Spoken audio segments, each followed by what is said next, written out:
What's up, y'all? You know what time it is? It's about to be that time. Savage. We're here. We're back. One Piece 1068. Happy to be here. We were pretty busy last week. We had the Theory for Theory with Roger, which was a lot of fun. And that's still here on the main channel. Move it over at some point. Did want to do a highlight from that. Still plan to do that, but Chrissy and I have been sick. So that kind of pushed that. We did the video with Parvision on Parvision's channel. Did a little bit of a collab there. A long one. That was fun, so you guys can check that out. And if you missed it, during the Roger stream, we did reveal that this channel has been chosen to host the next Reverie. When that happens, yet to be determined, but likely in January after the. That's what I'm leaning towards right now. After the official release of the first chapter of the year feels right, because we'll still be kind of in the middle of everything, all these breaks and everything like that. Try and give something during the holidays.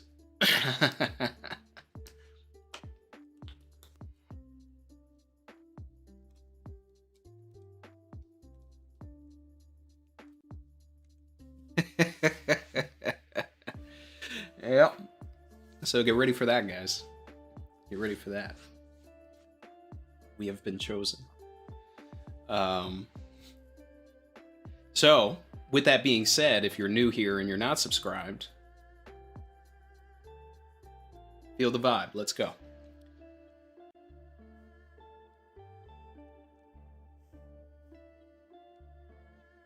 All right. Shout out to everybody in here. And let's see.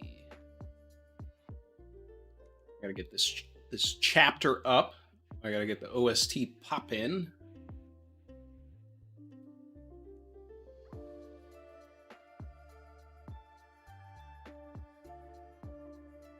Eva Warrior 5 said in a Dumbledore voice, Grove 31 has been chosen to host a legendary event. It's not the Dumbledore voice, but it's an older voice with some gravitas. Yeah, the Savage Reverie. Okay, One Piece 1068. A Genius's Dream. All right. So we had a break. We were getting some like pretty excessive, pretty awesome lore piece. We ended with Kuma running. We ended with Cypher Pole saying that they were going to getting blocked from the island, and that they wanted to eliminate Bonnie. Shout out to Keyboard Cat, member for 18 months, knows what time it is. I was saying that that's not going to stop Cypherpole.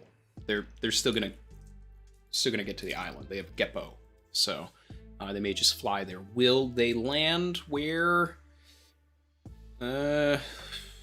Zoro and Brook are? That's the question.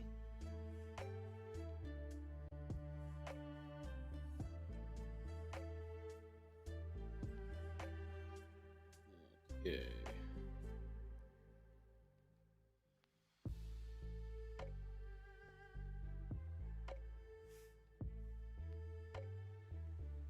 Yeah, Judge and Caesar are still beating each other up, but they are remembering Vegapunk. And we have two shadows in the back. One could be Queen, but who is the other one? Or is that supposed to be a young Judge and a young Caesar behind them? Because the one above Judge does look like Judge. And Caesar did have a weird haircut like that. So I think that's actually just young Judge and Caesar, but it's kind of weird to have them silhouetted. It makes you think there's like two other people in Mads that we're supposed to find out about or something.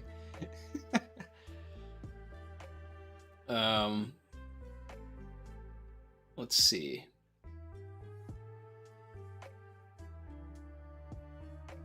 All right, first page, Pythagoras is here. We appreciate Cypherpole going to the effort of returning the Seraphim, but S. Bear... I mean, is it really supposed to be bear? Because Kuma means bear.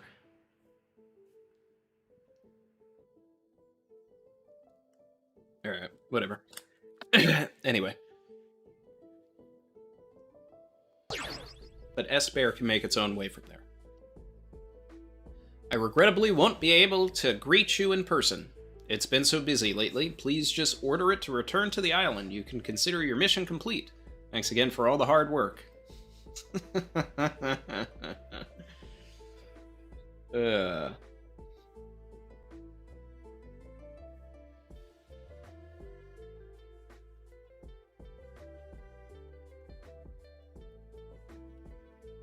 Alright. We've got Cypherpole there.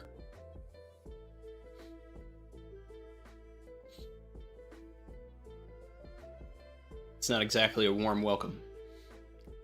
So he has suspicions. It's been a long journey. Can't we at least pop in for some tea? For those who have forgotten, Kaku speaks like an old man. It's so chilly out here.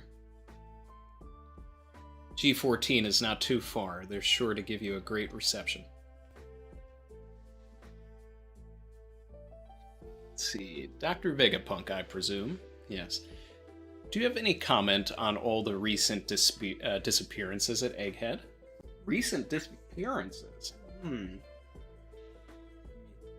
2 months ago, a CP-5 vessel went missing. A month later, one of CP-7's vanished too. And just 2 weeks back, it was a Cypherpole 8 ship. Why hasn't a single government ship made it back after visiting you in the last 2 months? Is that really true? I can assure you we all remember seeing those ships depart safely. Lilith jumps in. Just what are you getting at? Out with it already. You think we sunk those ships, don't you? Well, don't antagonize them. I've got half a mind to let you dock so you can see for yourself. That's even worse.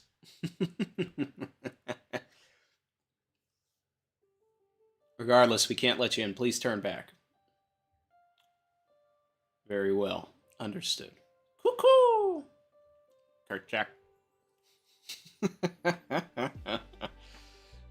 What now, Lucci? Prepare to abandon ship.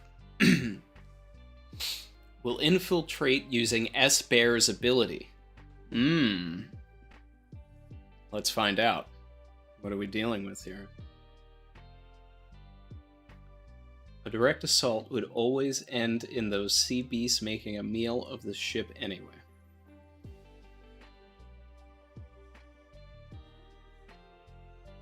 What's the ability gonna be? Is it just Kuma's ability? Could it be like Bluno's ability? I don't know. Alright. Grand Line. Kamabaka Queendom. Kuma, stop. Wait. Kuma, where are you going? Snap, snap. Oh, here's the paw. My man pawed himself.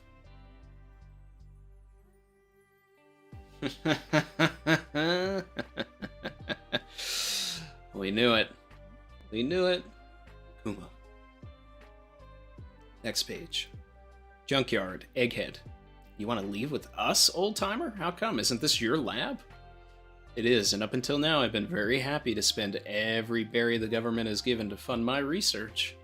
New ideas continue to pour out of me, of course, and ultimately I'm still limited by time, money, and manpower. I persevere because I wish to change the world with science. I want to make a world where free energy is available to all. You clearly aren't following. Basically, you just want to give stuff away to everyone. Jinbei says, nations often wage war over the natural resources we need to generate energy. Precisely. People can be so short-sighted. If they'd only open their eyes, there's energy all around us. The world is teeming with it. Look at this. Look at this exceptional panel of Vegapunk. The shading.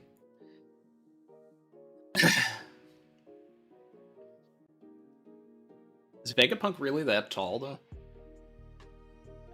If that raw power can be converted to a more apparent and accessible form, we'd never see another conflict spark up over it again.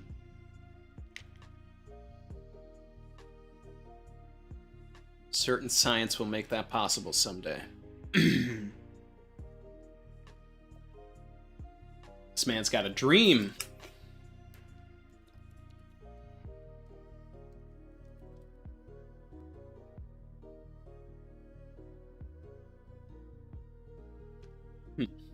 Still don't care. Yeah, this man's outing his whole dream in front of the man who just is ready to fall asleep in front of it. Nah, it's great you want to make people happy. I've got no interest in being a hero, though. Also, I still don't get why you want to leave. That's the thing. My quest to further my understanding of energy led me to investigating the ancient fuel that powered this mechanical soldier. My curious nature as a scientist compelled me to take a peek. Imagine how much... Yeah, we had a little bit of lag, but we're back. After a dear friend of mine died, I found myself diving ever deeper into that abyss to further his will. Is he talking about Clover, or are we talking about somebody else?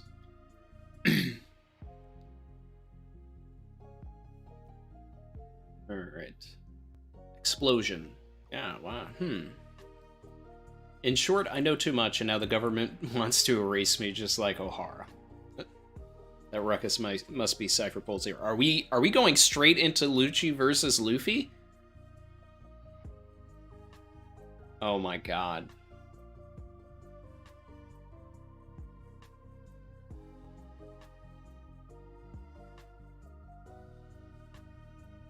This is unexpected.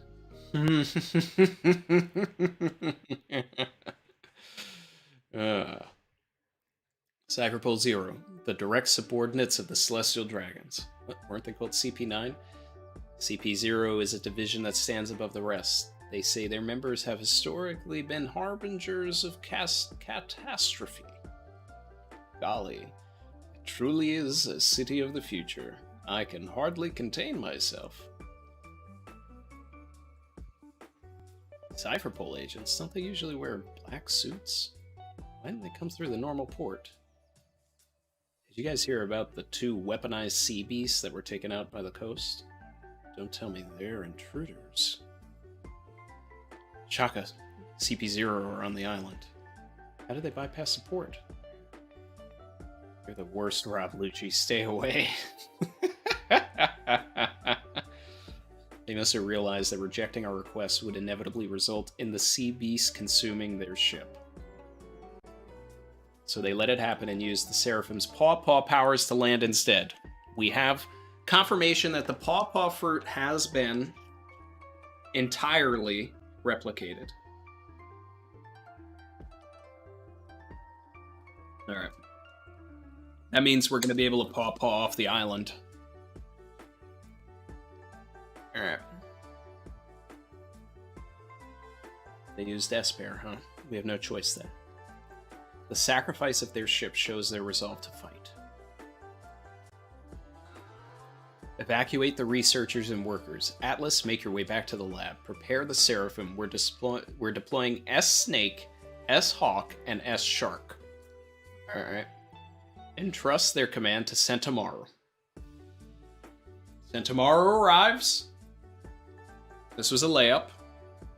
But nevertheless, another one. We knew this. Vegapunk's bodyguard. Of course he would be here. But either way, it is still about to get spicy. It's about to get spicy! And I will take the another one for saying that we would, you know, it's high time we see Sentomaru in this chapter. So, alright. Now then, will you take me out to sea? I won't need long to pack, Quasar. Not going on a field trip, old-timer. Your sudden disappearance would definitely qualify as a catastrophe. I'll allow it, though, since you got a funny head. Call that a screening process? Then let's head up. This place will soon be a battlefield. Would you mind bringing Bonnie with you? To Lab Stratum above the clouds? Sure, no worries. Well then, see you up there. The Suke no Mi? Or this is the Stealth Black Germa invisibility. He vanished. Apple Gramps. All this futuristic tech is messing with my head. He's just doing exactly what Queen did.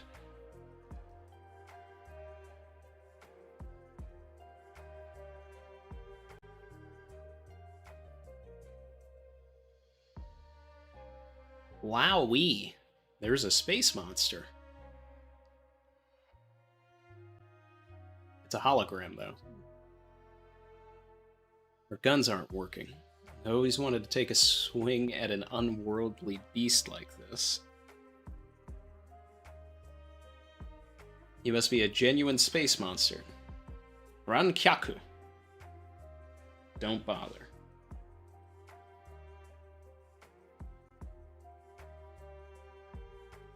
Oliver. Should have told us sooner. You're as well versed as ever, Stussy. Yeah, this takes me back. I'm gonna pop up and take a look, see above the clouds. If Vegapunk's around, he'll be up there. My guy, Eva Warrior, member for 18 months, said Chopper is one to talk about Luffy's screening process. Guy only let him on because he's a cool transforming reindeer. He didn't even know he was a doctor. Yes, exactly. Exactly. Those two lines in the cloud. Can you see them, Lucci? Yeah.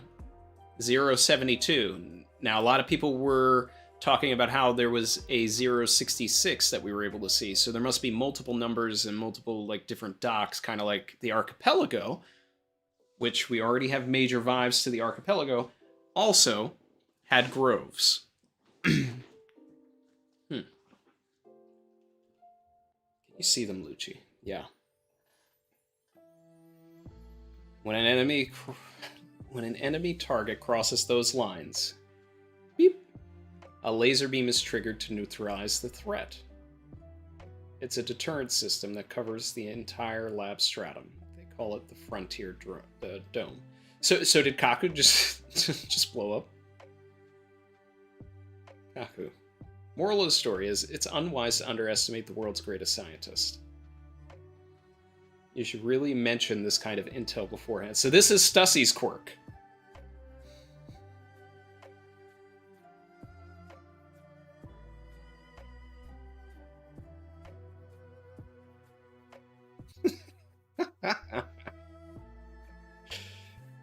You're a piece of work, Stussy. Well, at least you're not chilly anymore, right? Stussy's a sav.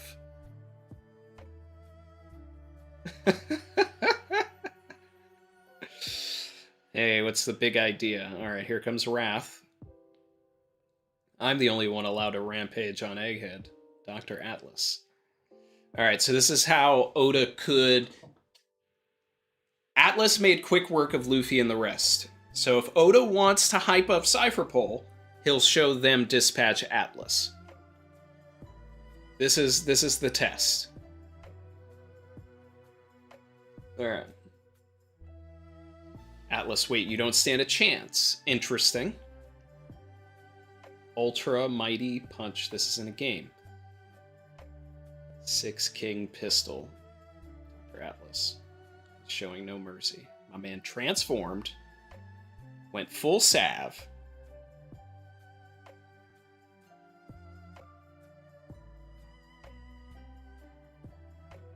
And wow. Lucci's playing no games.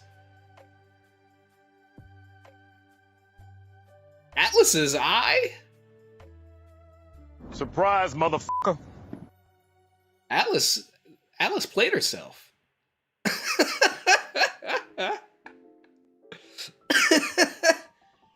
Oh, man.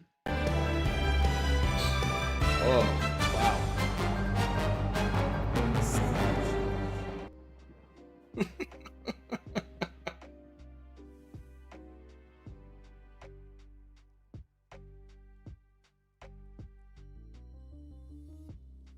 Huh? That pigeon guy. Let's see. Dr. Shaka has ordered us to evacuate. Everyone retreat to the factory. We're under attack. Looks like you're still breathing. Come on, let's head to the top with that vacuum rocket thing.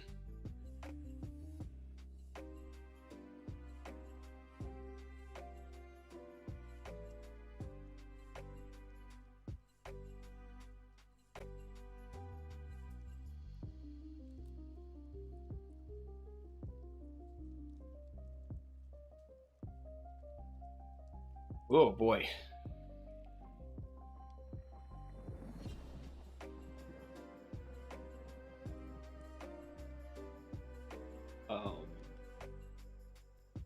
So Atlas got packed.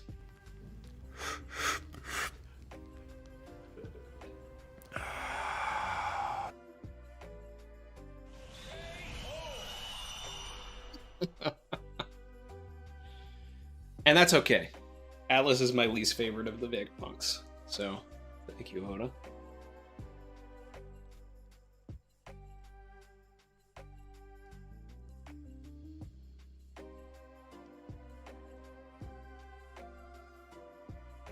Did anybody else feel like this was an aggressively short chapter?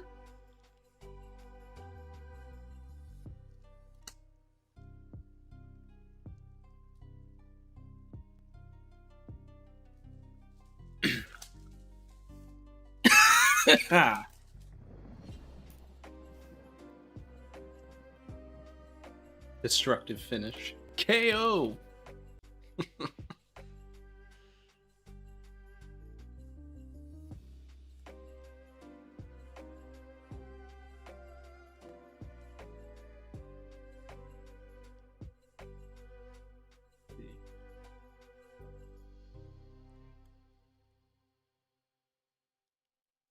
Luffy at the end was like, Oh shit.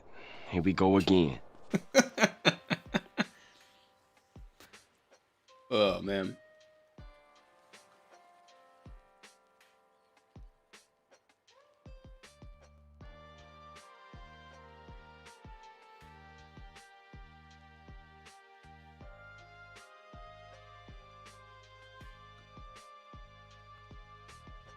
I mean, it looks like the chapter was about the right amount of pages. 1, 2, 3, 4, 5, 6, 7, 8, 9, 10, 11, 12, 13, 14, 15, 16.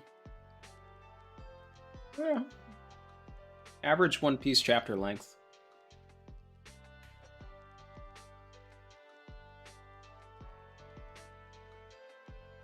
I was not expecting Oda to start with Lucci and Luffy reuniting right away.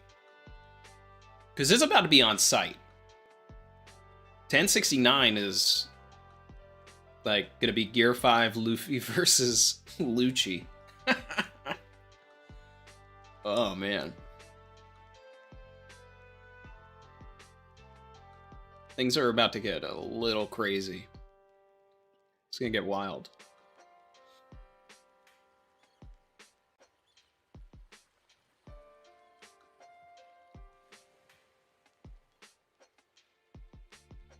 Who's going to handle Kaku? I mean, I guess it's going to be Jinbei. But could it also be Chopper?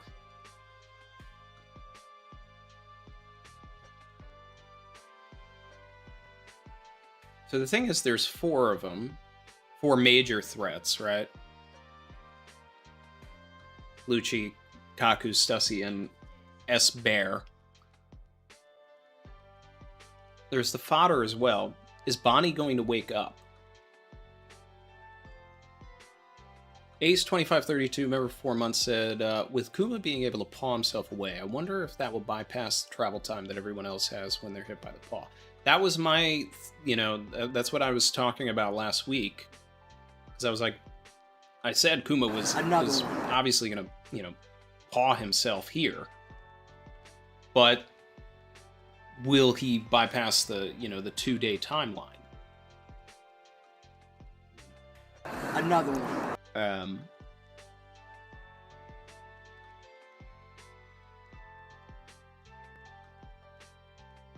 But since it's him, I expect it to.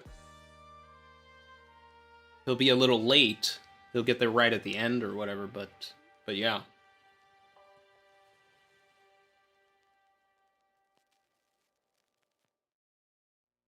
Jacob, member for 3 months, said Luffy should flex and pack up Lucci with ease. I mean, I would love that.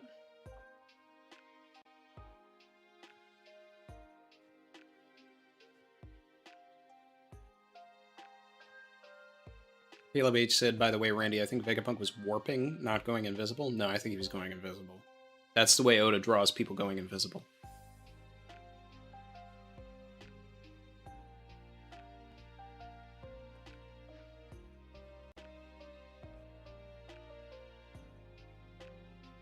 Lucy B said, I hope Luffy Bellamy punches Lucci. He deserves it. That would be incredible. Like, after everything with Kaido? Yeah. Like, we need Luffy to, like, sufficiently pack someone up.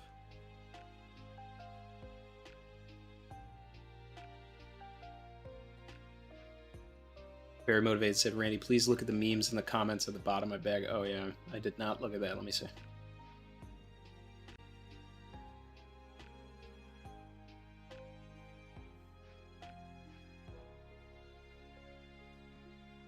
Color work is good.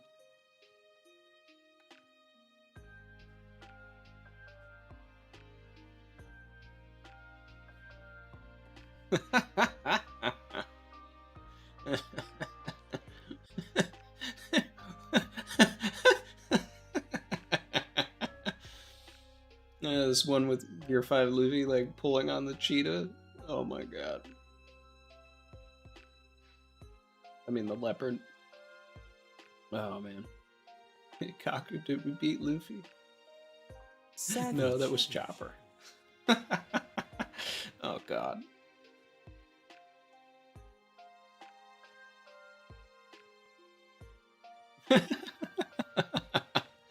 About to go fight. I'll post the vid after. I got my ass beat, bro. I'm not posting that.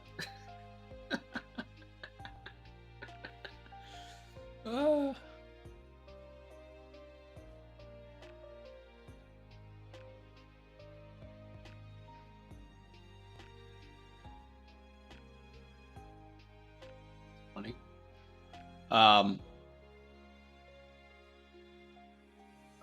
The problem is that, narratively speaking, it makes no sense for Luffy to beat Lucci with ease. There's no drama there.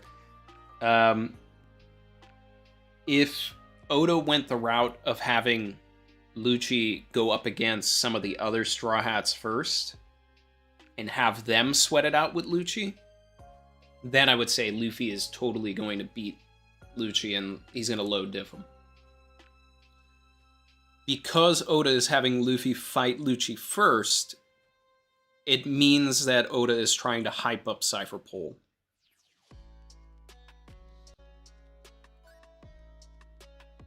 He wants them to be, like, a legitimate threat. So... And I even think it's a situation where we may not even defeat Lucci in this arc, other things are going to get in the way. We're going to have to just leave. And we're going to have to, like, continue this and rematch it later where they can really go all out.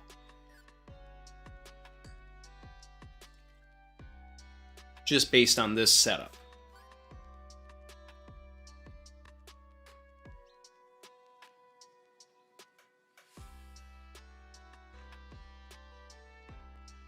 Davon, aka Schoolboy Beat, said not to mention the hockey forms in Rio. Oh, first he said, everybody always immediately goes to Gear 5 to pack Lucci up, but they forget that he didn't perfect Gear 5, nor did he see any of the Gear 4 forms. Yeah, I mean, he'll probably go Gear 4th first. He may show his whole bag. Just to be like, hey, you only saw Gear 3rd, so here it is.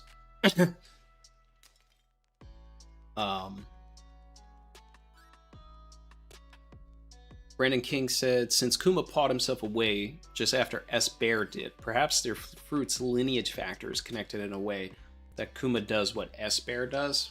I think it's more an antenna thing, like I was talking last week, that they're connected. S. Bear is playing the game, similar to how Kuma has, but since Kuma's away from, the whole situation, he's able to move with a little more agency now.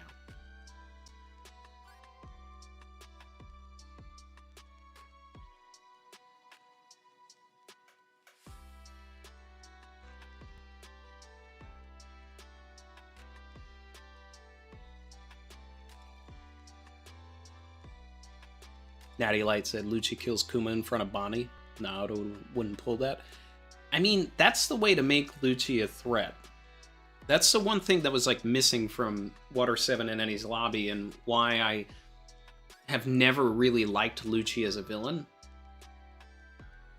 I mean, like, he's serviceable. And I mean, it's, Water 7 Enies Lobby is still goated. But Lucci never did anything that stuck with me. If Lucci was to be the person that killed Cobra, or kills Kuma in this arc in front of Bonnie, that would be Lucci's greatest feat. Because he did something that sticks. Lucci's always just followed orders. He's got a bloodlust, he's a murderer, but he never murdered in the main timeline. Just like Kaido. And I put Lucci on the same pedestal as Kaido. I wouldn't put him on the same pedestal as like Doflamingo or Crocodile or anything like that, because they're different. Even though they have killed people and everything, they're not known for their like murdering in the way that Lucci and Kaido were.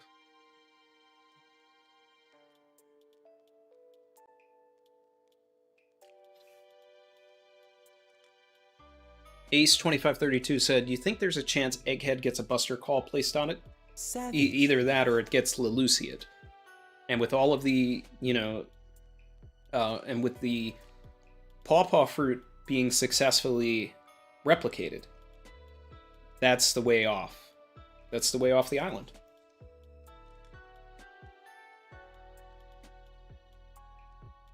Ace also said, I imagine Cypher Pole Zero failed to fulfill their mission, so they go Scorched Earth instead. Yeah, no, I think that's the end of this arc. It's the only way that they like properly destroy everything.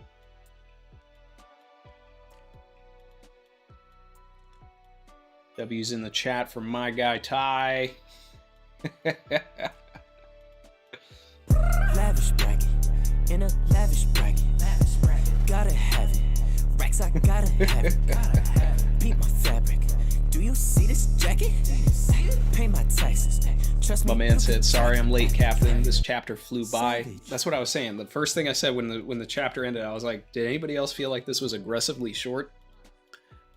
He said, "I read it twice, thinking I skipped a page." Curious why Shaka doesn't include S. Bear in his defense plans.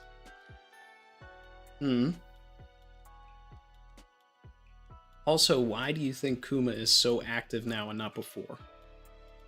When Bonnie was captured. What up, Savage Reverie hosts?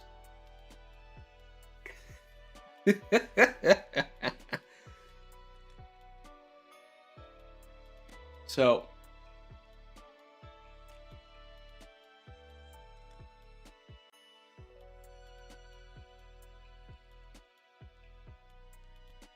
it might, I mean, Shaka not using S-Bear in defense plans might be because he doesn't want to blow the whole game if there's actually like a Order 66 thing going on. Because if Vegapunk shows that he has control over the ones that are with them, then they may send that message back. So as a bear, may just have to play the game. But I think Kuma is active now because he feels like the gears have been broken. There's no turning back. Like whatever happened at the Reverie changed things. Where it's like, okay, the timeline has shifted. Like it's game on. We have to act now. But also it's more the, you know, we've been talking about it, the paternal instinct. But even going back to why he was active now and not before, I only think he knows what's going on because S-Bear was there to overhear that they will kill Bonnie on sight. So, say for instance, when Bonnie was captured by Blackbeard and Akainu, he may not have known right away because there was no pacifista there to like send the message. He would have had to find out ahead of time. But what's to say that every single time that Bonnie broke out, it wasn't actually through the intervention of Kuma? We don't know that, right? And she may not know that. That may be something that we actually get revealed. Because it's like, a shiver went down my spine when I heard that you escaped. That's what Akainu said, right? How did she escape? What if it was just like a pacifista, you know, just like walking over, and then like disappeared. And she was like, wait, hold on, the cage is open? All right, I'm out of here. And she didn't think twice about it. Kuma may have been pulling strings this whole time. I'm just saying, I kind of like that. That's my headcanon now. I'm glad you brought that up because that pushed me there.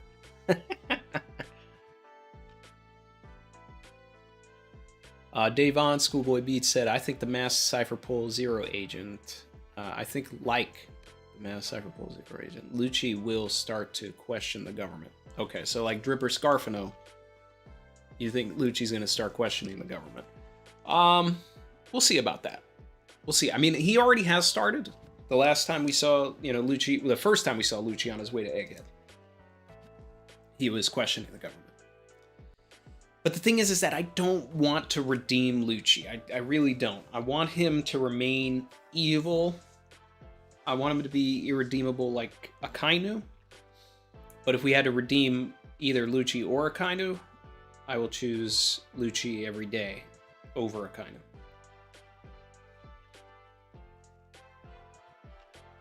Yamil said, can the Vegapunks trust Sentomaru?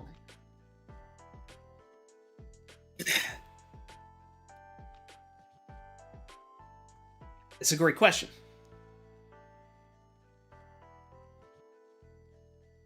Kizaru's nephew.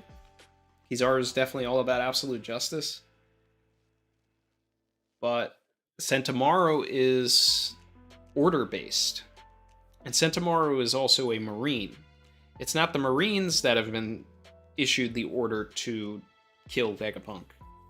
It's government officials. It's a different faction. Even though they're under the same umbrella, it's a different faction. So Sentomaru may try to defend them against Cypherpole.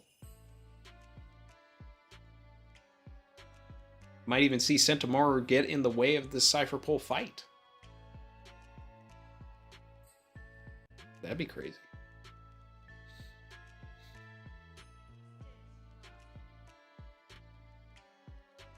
Tug said Kuma probably couldn't reach when Bonnie was captured because he was under the command of celestial dragons. Couldn't react. Yeah. I mean, it's all about playing your role, playing the game at the end of the day. Jonathan Arcade, Lucci's comment about smashing Iceberg's head to prove he feels nothing towards his Galila mates is savage. But Lucci was always more savage in words than actions. Exactly. Exactly.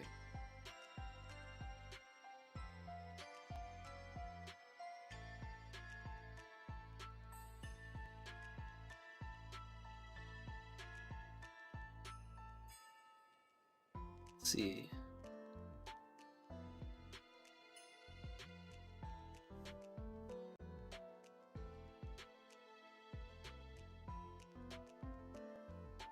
Oh, man.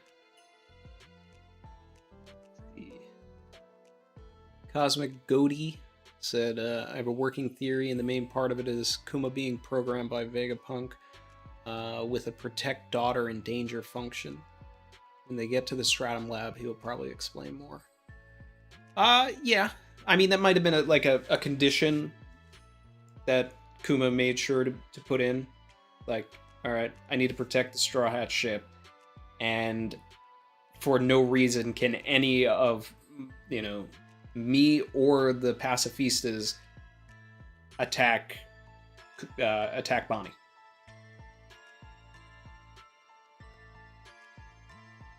But then the other one, the cop one, wouldn't have attacked Bonnie.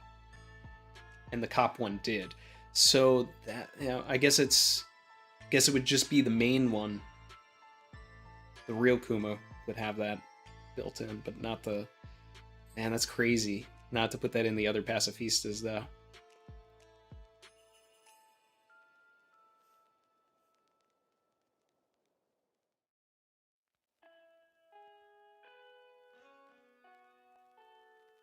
Kevin said, do we get an explanation of Devil Fruits with Vegapunk by having Kuma there as an example? Potentially. But I think we're not going to have time for it. Things are moving so fast that we lost the opportunity to have Vegapunk explain Devil Fruits to us right now. Things are too crazy now, and they're not going to slow down until we probably leave this island. So Vegapunk's not going to actually explain Devil Fruits to us until we're probably off Egghead.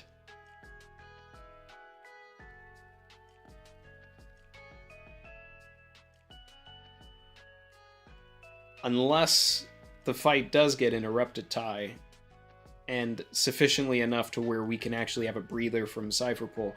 But I don't know what would be a big enough breather from that.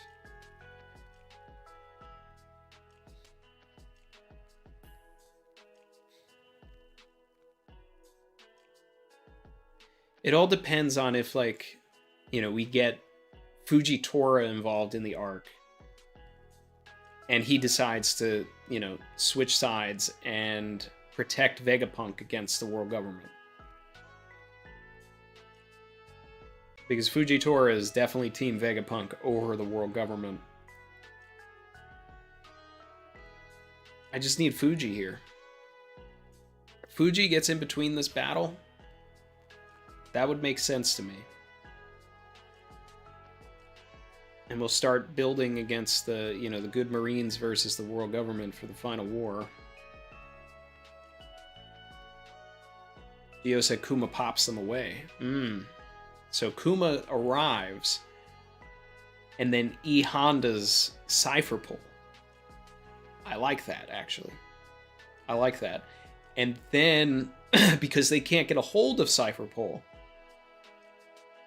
that's what would set up the Buster Call or the Lelucia event. Because they'll be trying to contact Cypher Pole to find out if the mission is complete. But Kuma already sent them away. And Kuma will be like, there's not going to be much time. Like, we need to get off of this island now, because they're going to contact them. That I like a lot. I like that a lot, Gio. Kuma arrives and just sends all of them away. And then we actually leave in the sunny rather than Kuma being the one to E-Honda the crew somewhere. Yeah, that might be better.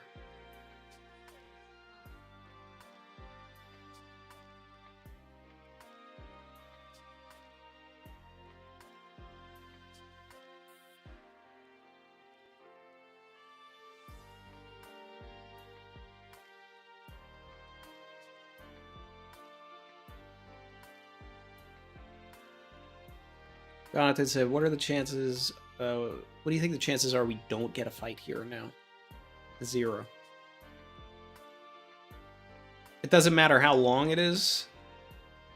Oda is going to have Lucci and Luffy clash in 1069.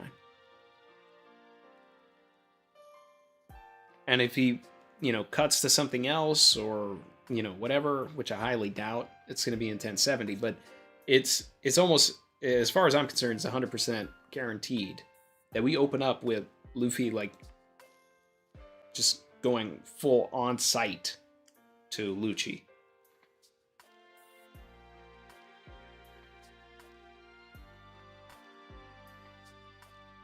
But this is a great opportunity for Luffy to find out that Lucci's the one that killed Cobra. Like, I need that. Because then it makes it personal for Luffy, because Luffy liked Cobra, and obviously, Vivi's a member of the crew. Lucci's the one to do that. And has something to say about Vivi. Like, while they're fighting, he's like, I met someone that's that knows you quite well, Straw Hat.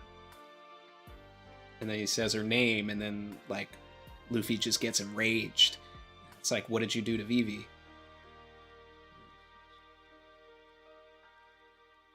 See Oda going there.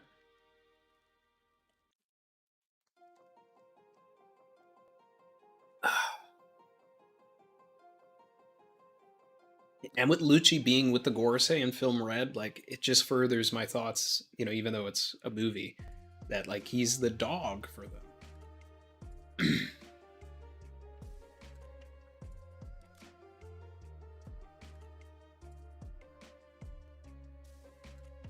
Ty said, I predict Sword shows up to get the Seraphims to find Kobe and sees Cypher pull 0. And then we get Sword versus Shield.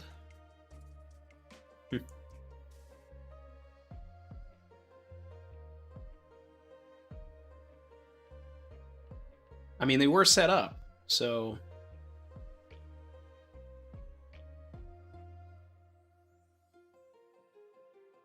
Is that what Zoro and Brook are going to deal with?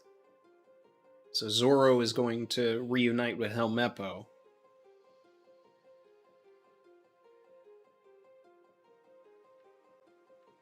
And then find out about Kobe, because they don't know about Kobe, right? Because that wasn't in the newspaper when they were reading everything as far as, like, their bounties and everything. Yeah, they don't know that, do they?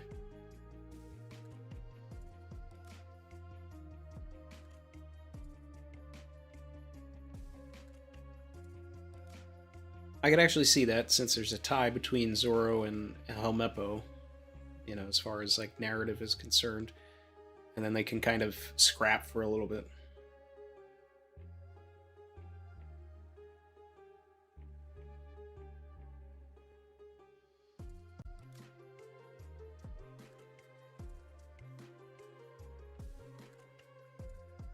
Reg One Piece said, where's Drake?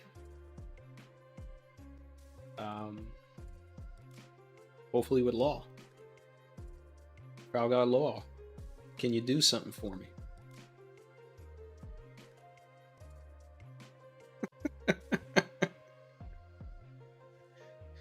Can you talk to these ops for me? Law? Tell everybody that you're in Sword for me?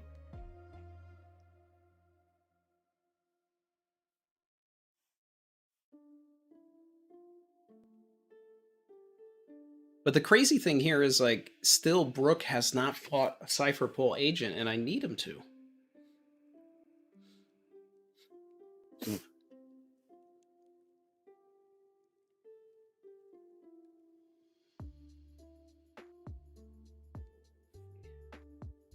Oh, Ty got caught. Let's take a look at this chapter again.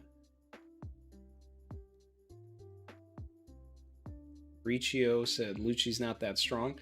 I mean, that's not what Oda's trying to tell us, though.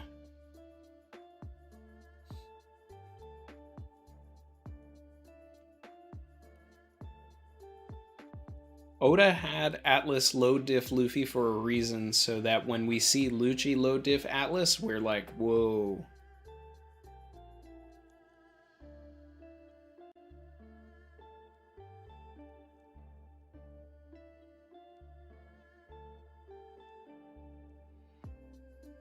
Chrissy said, which agent would I want to see fight Brook? I mean, realistically, it would be schoolboy Joseph Collins, because he's a long arm. But out of this group, I'd be interested in seeing him fight Stussy.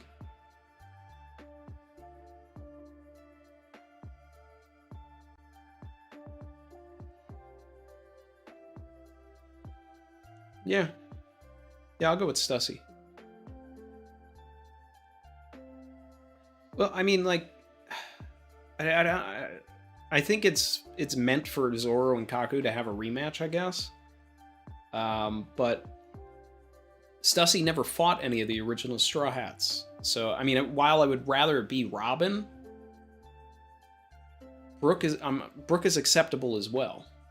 So, but like, if it has to be like amongst this group, like eventually, like if we run into like every Cypher Pole agent and then we have these one-on-ones against Cypher Pole Zero, like we did with CP9, then I will want Brook to fight one of the ones that, you know, has never been fought in Robin with Stussy. But yeah.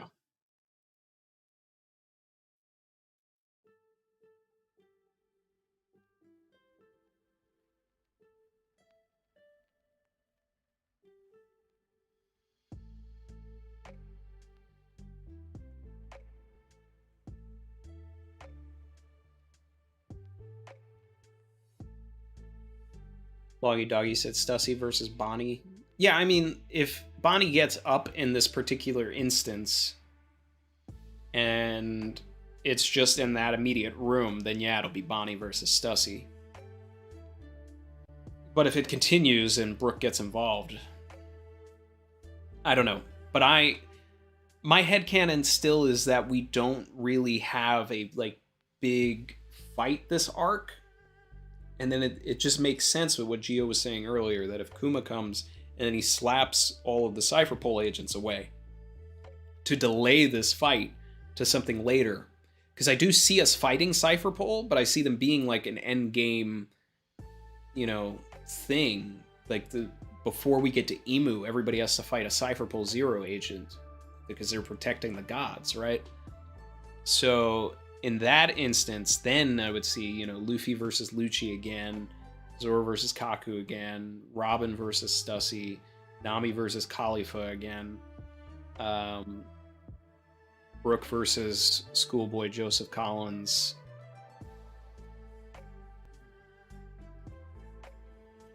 Sanji versus Dripper Scarfino because he is alive. I don't know. There's a lot.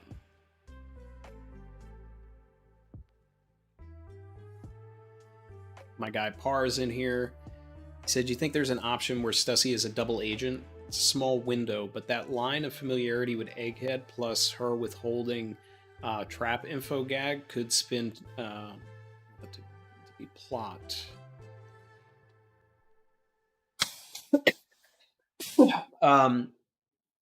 So essentially, like, that was her way of weakening Kaku for the others. You know, that had crossed my mind when it was happening. I was just like, is she doing this on purpose? But I don't know. I don't know, because she seems pretty loyal to the government. You know, she went after the Tamate box.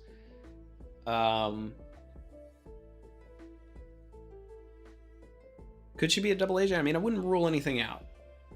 You know, she's already got all these like black market connections and everything like that, but I don't know. I think we have, you know, everybody we need on our side to, like, you know, win in the final war, to where realistically we actually just need more competent antagonists. So I would rather just have Stussy be bad and let us fight her.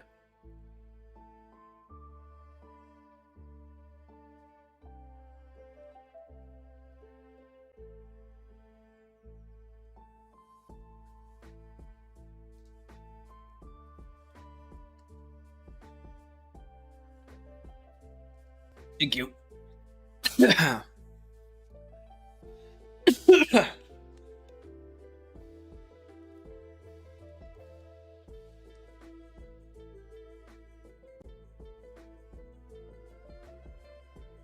Let's see. I mean, the only interesting thing about Brook versus Kaku would be like an actual old man versus a guy that talks like an old man.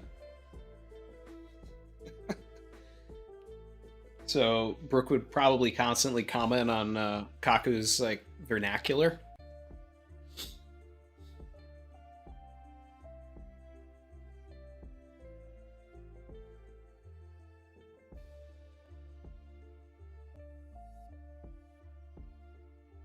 See here. Ties back. Par said, one of my favorite theorizing sections of this chapter is there's some Bermuda Triangle conspiracy going with those missing ships. Is it Blackbeard or world government trying to erase info on CBC? Bro, it's so much easier than that. If there is no conspiracy, the CBs are like murdering them, and then Lilith is salvaging the ships from Cypherpole. Like, they've just been killed by these CBs, bro. It's that simple. And the that giant shark that we saw also, like, that's what Oda was setting up. He was setting that up, that the shark was acting erratically on its own. So that shark was eating those ships. That's it. It's that simple. And the same thing was about to happen to the Straw Hats, but they saved them.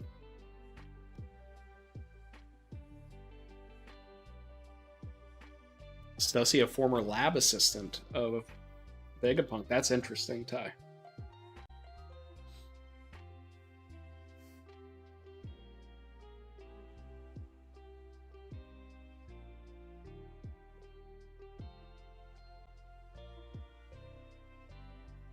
Par said, oh, the shark has been eating those ships. Yeah, it's the only reason Oda introduced us to the shark. And it was also, you know, it was brought up, 1061 or, you know, whatever it was, that there had been ships that have been going missing because the shark had been eating them. And then we find out that it's Cypherpole ships. So Vegapunk probably didn't necessarily want that to be the case. He wasn't trying to kill those people, but his invention did it, and then now it's it's bringing apart around, you know, is bringing Lucci to the island to kill Vegapunk because he accidentally killed all these other members. Yeah.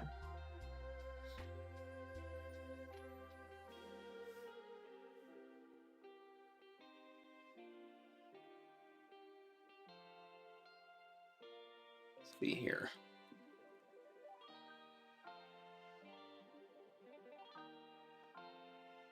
Morgan Daniels said Robin should fight Lucci and beat his ass. I mean, I would love that. It's not going to happen, though, unfortunately. Oda wants Lucci to be that guy, not the Bellamy.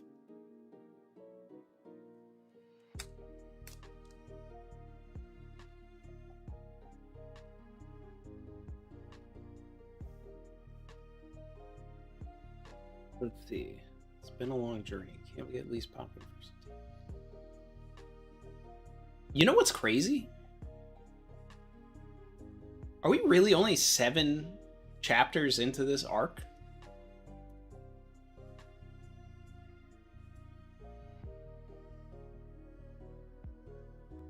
moving.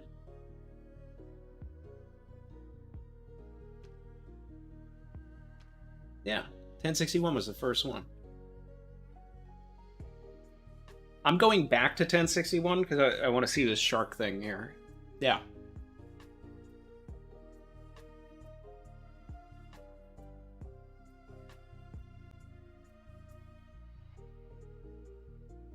Got the shark.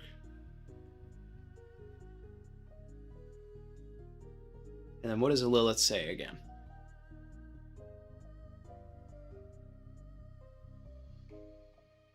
I ordered the mecha shark to scout, report, and fire, but if it keeps trying to eat ships, there won't be anything left to salvage.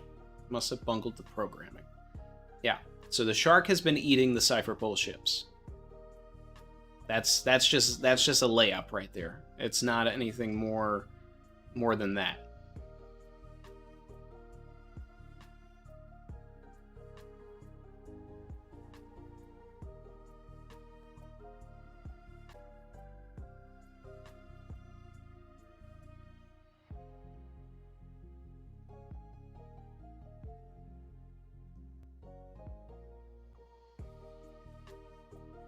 And then all of the sea beasts in 1062 surround them, which is what would also happen to these Cypher Pole ships. But because Lilith was there with Vega Force 1, and Shaka said, I have an interest in that crew, they managed to get away from all of that.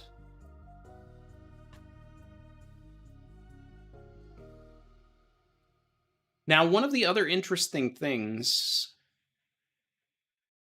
is that they paw-pawed onto the island very quickly, which already broke the logic, because it's like,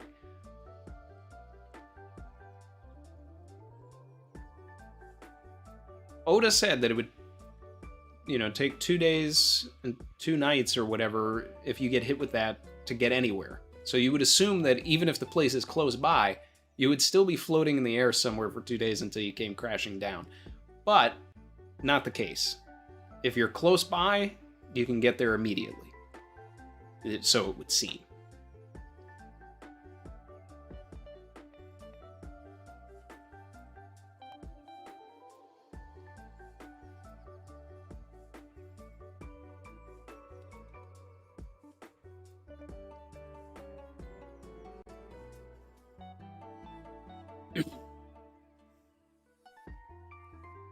Let's see.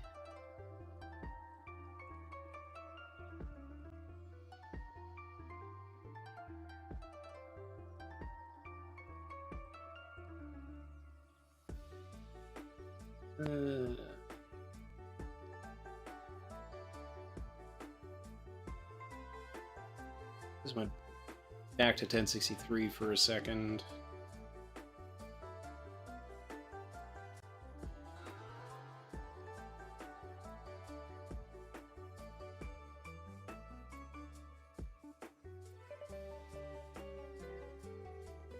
Yeah.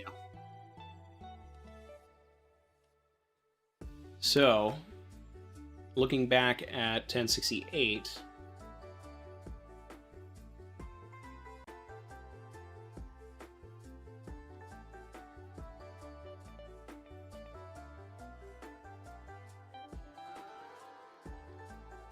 Cypher Pole 5 vessel, Cypher Pole 7, Cypher Pole 8.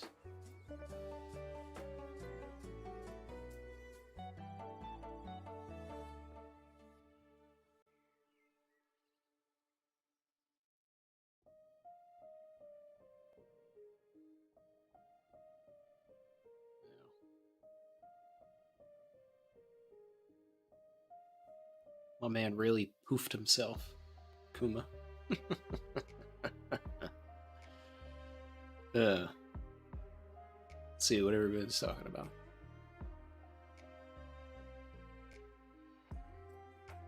Far Vision says 7 chapters, bro. It feels like half a year. Yeah, it's like 7, 8 chapters.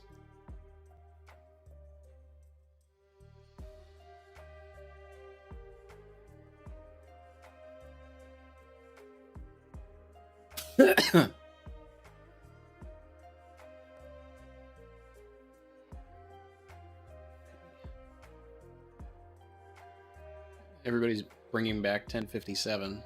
We don't need to talk about 1057. We don't do that here.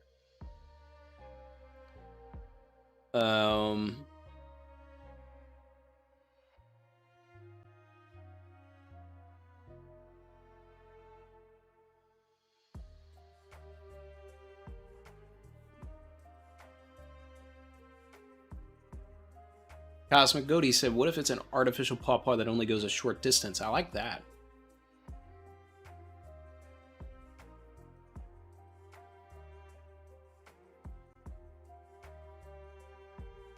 Lucy B said 1070 last chapter of this year.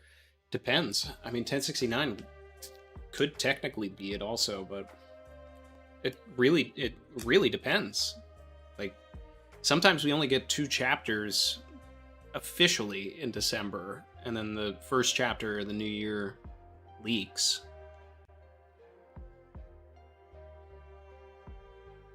But man, would I love if 1070 was it, because it means that we would get a chapter next week, a chapter the following week, then the break, then 1071 would leak, and then officially come out, you know, first week of January or something like that. Then we would do the Reverie.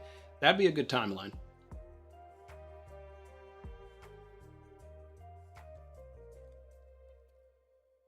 No matter what, the best, the more chapters, the better. I don't know if anybody has that information, if that's out yet, but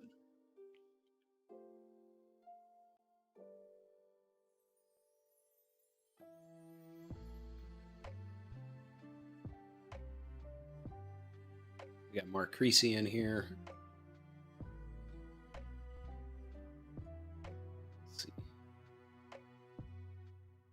All right.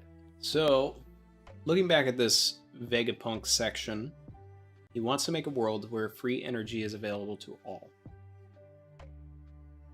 So Vegapunk has 2 dreams. The internet, and a world where free energy is available to all. It has been a really long time,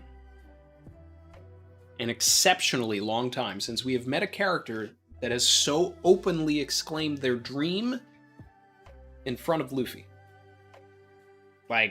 Like this is typical Straw Hat, you know. This is typical Straw Hat activity going on here.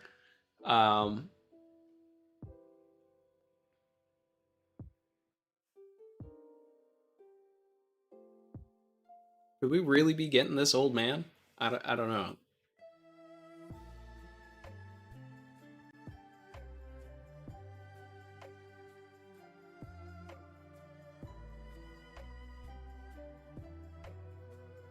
Yeah.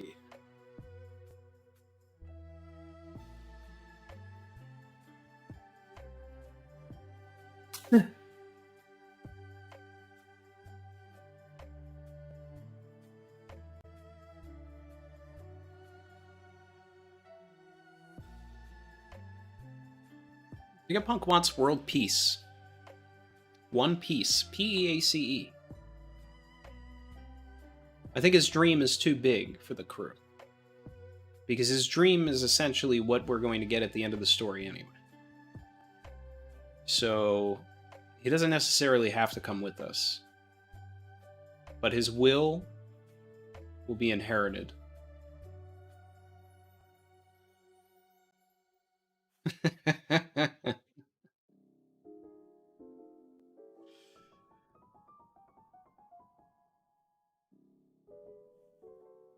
My man.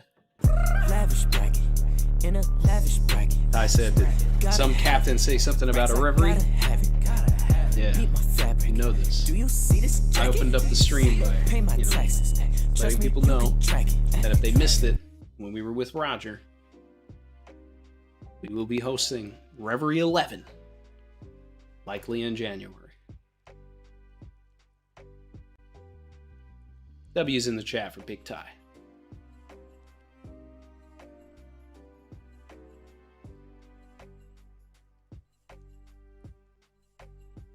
Everybody in the community are going to be like, Randy, yeah.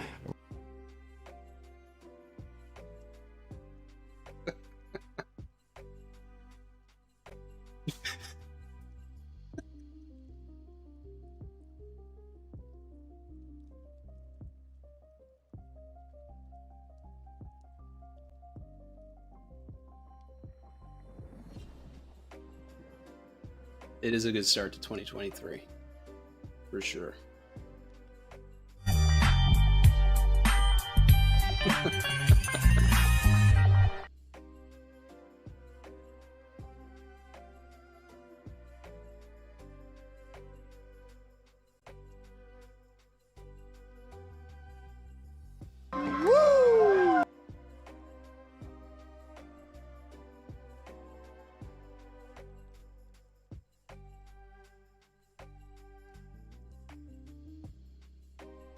So, if you're not subscribed, Come with me if you want to live.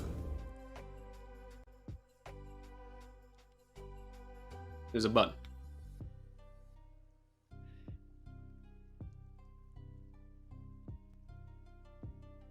Back to this. Let's see.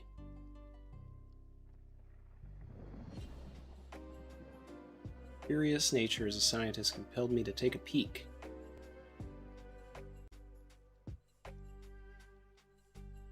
Yep, Chitty, I'm hosting.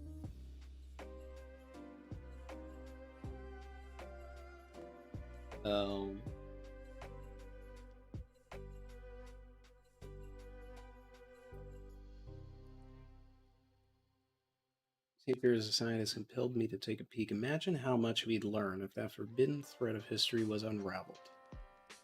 After a dear friend of mine died, I found myself diving ever deeper into that abyss to further his will. So what's the consensus, chat? Do we think this dear friend of his is Clover? Or is it someone else? Sound off in the chat. I feel like it's Clover, but does anybody have a better guess? Mint Chocolate said, on a short break right now. Cyberball Zero didn't have to kill all the satellites. Just kill the eating, sleeping one and the rest will eventually die. Or they'd just be less productive. Or do you think that Vegapunk was so short-sighted that he created the clones with the inability to actually even go to the bathroom? I doubt he was that short-sighted. I think they would just have to go to the bathroom for themselves at that point. But then again, I don't know. It's really weird.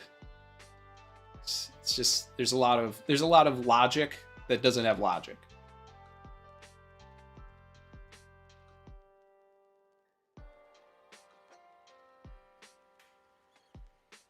Mango Mark says 100% Clover. Pika said Clover. Reg said Rocks. It's interesting. Anton Clover. Teal Traveler Clover. Dizza Clover. Ty said 100% Clover. Chitty said Clover. Andrew Clover makes the most sense with the information we currently have. I mean, he was at O'Hara and he did mention a relationship with Clover. Rosie Eye said Clover. Well, why not say Clover? Shaka talked about Clover before, though. See, that's my thing, though, right? Because we already know he had a relationship with Clover, and then, but the thing is that his next line also mentions O'Hara, so there's the connective tissue there. But the vagueness of it is just, Nora said 100% Clover. Yeah, I need a glutton Vegapunk myself, Ty.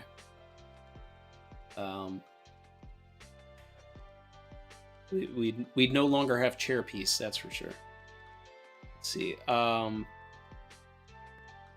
Ocho said Def Clover because he refers to the statue's energy force again, but as Vegapunk to Luffy, not Shaka to Frankie. Oda getting both Straw Hat groups the same info.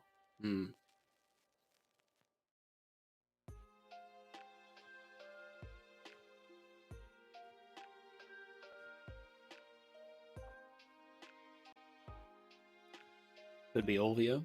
In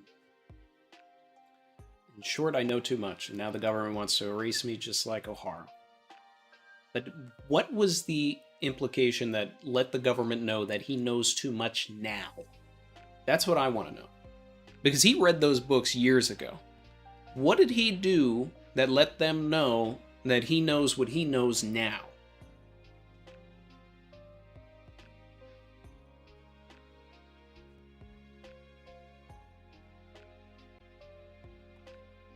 Unless the Seraphims are using some sort of ancient technology. And they were able to put it together when they saw the Seraphims, and then they were like, you know what? We know you know what you know now. Yeah.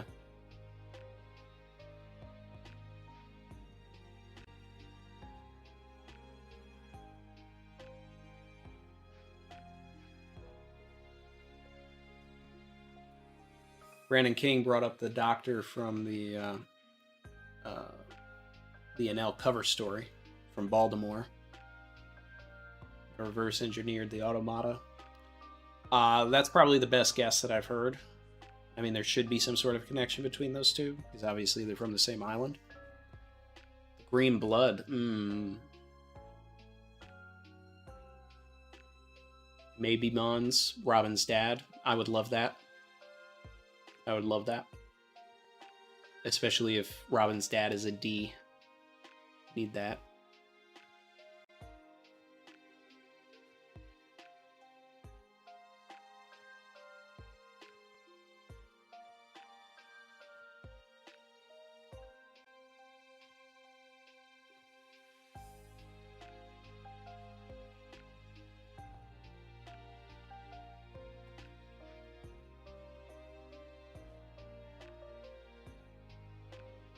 I like this line that was, it's like a throwaway line, but one of the citizens of Egghead saying, Cypherpole agents, don't they usually wear black suits?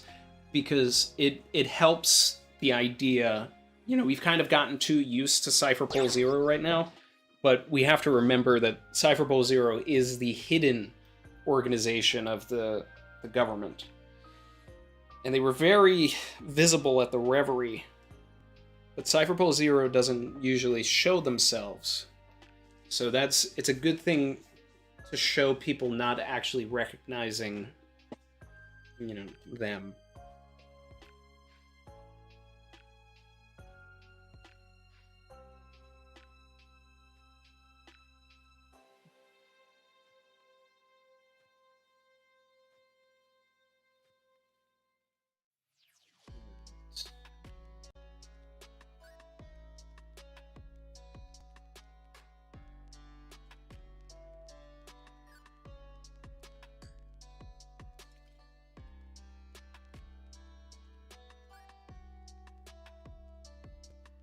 Is that Shaka next to Pythagoras? Yeah, it is. So Pythagoras is in the same room as Shaka and the rest of the gang. That's interesting.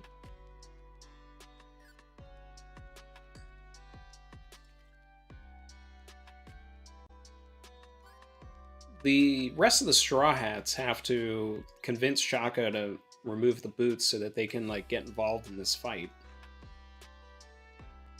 Like I said, this is going to become a Protect Vegapunk arc. So they're going to have to... Atlas is already down. So they're going to have to, protect the rest of the Vegapunks. Ironically, they're going to have to essentially work with Centauro. Let's see. Evacuate the researchers and workers. Atlas, make your way back to the lab. Prepare the Seraphim. We're deploying... S-Snake, S-Hawk, and S-Shark. So, the Boa Seraphim, the Mihawk Seraphim, and the Jinbei Seraphim are all able to be controlled. They listen. They have their own little containment areas. And Shaka's going to send them out. So that's what's actually going to be our decoy. before Kuma arrives, we could actually see the Seraphim show up and get in the middle of this fight between Luffy and Lucci. And since Luffy doesn't know necessarily what's going on with the Seraphim, I could see a situation where Luffy and Lucci are so invested in their fight that they actually work together to take down a Seraphim so that they can get back to their fight.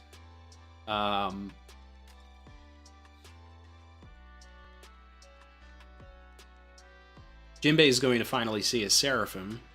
It's interesting.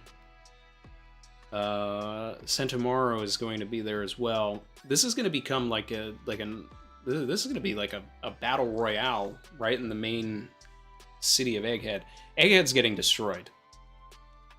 No doubt about it.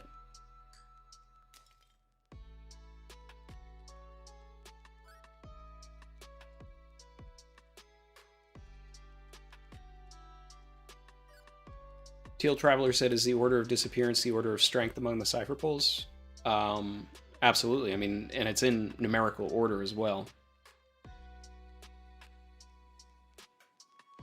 I mean, that was pretty much... It's pretty much explained to us. Cypher Pull 9 was the strongest of the numbers until Cypher Pull 0, you know, which is essentially Cypher Pull 10.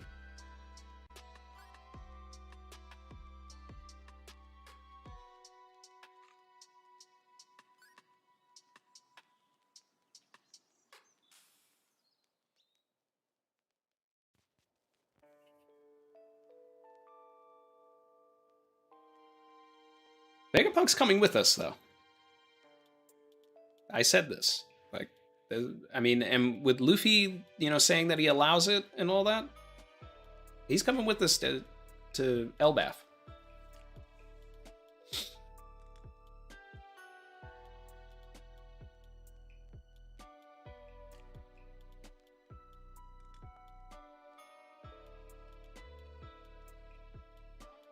He's pretty tricky. You got to give old man Vegapunk, you know, his props. Like, he is probably, you know, not very strength conscious, right? Does he have hockey? Doubt it. But he probably has access to all of these, like, ridiculous powers that protect him. Like, they can't find him because he's invisible. He can teleport and do all these other things and whatever, but he's going to need the Straw Hats to protect him.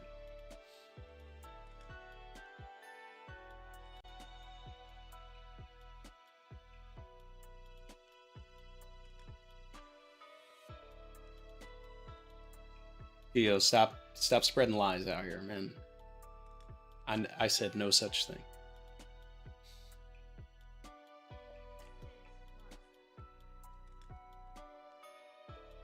Maybe Mon said, yes, Vegapunk needs to come with us so he can give us give some of the crew power-ups. Absolutely. Absolutely.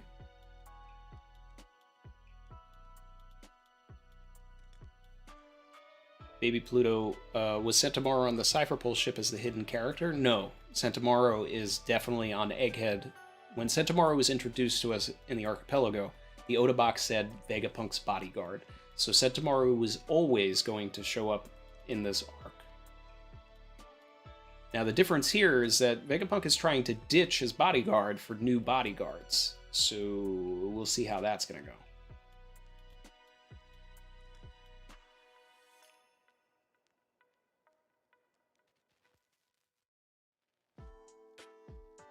I love Stussy's mask because I've been playing a lot of Gotham Knights lately, and it just reminds me of Court of Owls. You know, I'm a big fan. I'm a big fan.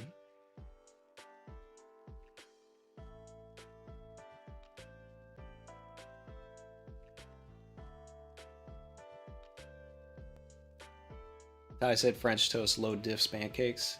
If it is done correctly, like I've had some French toast that is low diffed a lot of food. I've also had some French toast that was like aggressively mid. It really depends. Whereas like pancakes, they're always consistently the same. But French toast can be made in so many different ways. Gio said, Randy, any plans to play Pokemon Violet or Scarlet? I would like to, yeah. You know, I don't want to make too many promises, but you know, hoping to have a little more free time, you know, this month to, you know, get back into more of that stuff. I know I did the one stream for the first of the Hunter x Hunter chapters. I think I'll probably run through all of the rest because I still haven't even read them. I've been so busy. I might do that on Twitch and just go over to Twitch and go through all the other Hunter x Hunter chapters to kind of like catch up to that. You know, so many things I want to do. I'd like to watch Chainsaw Man, but I don't know. I'd like to get back into gaming on Twitch, but you know, you just gotta, you know, take things one step at a time. I also want to get some more videos out. There's a lot of stuff I want to do. And it's just, I need the time to do it. I gotta get ready for the Reverie now. And, you know, in between all of that, still gotta be a person.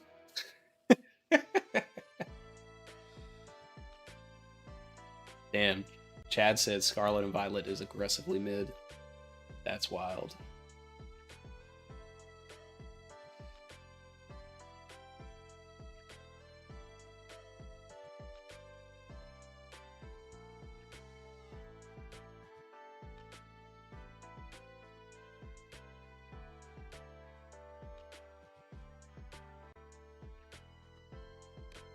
Earthy said, us getting sick this week sucked too. Yourself, Grace, Randy. Yeah, it did suck. Hunter x Hunter's doing its thing. All right, yeah, we're definitely doing that. Just, you know, if you're not on Twitch, twitch.tv/Randy Troy, we'll get that back going. We'll continue the Hunter x Hunter train.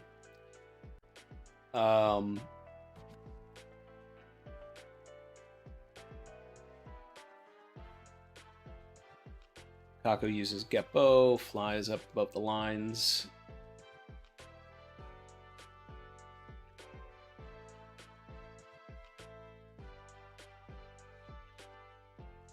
Yeah, so specifically, Stussy outs herself as having been here before. Or maybe she hasn't been here before, and it's just a testament to Cypherpole's intelligence. Although she did not, you know, disseminate this information to her peers, which is crazy.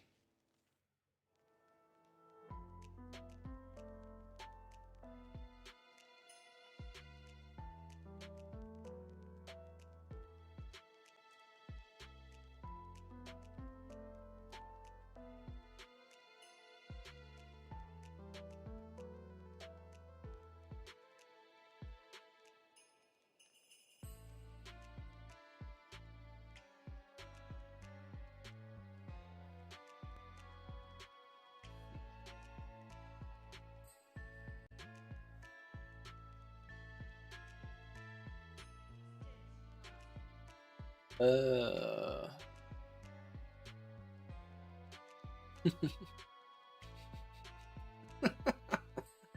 just love this Kaku moment so much.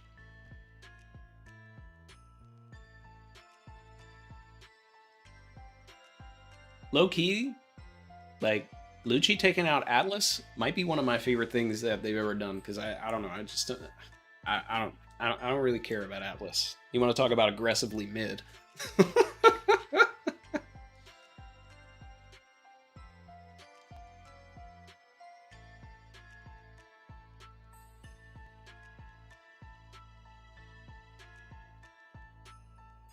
Chad said that the Pokemon game had way too many cutscenes full of glitches and severe performance issues. I mean, even Roger said that while he was having fun with it, it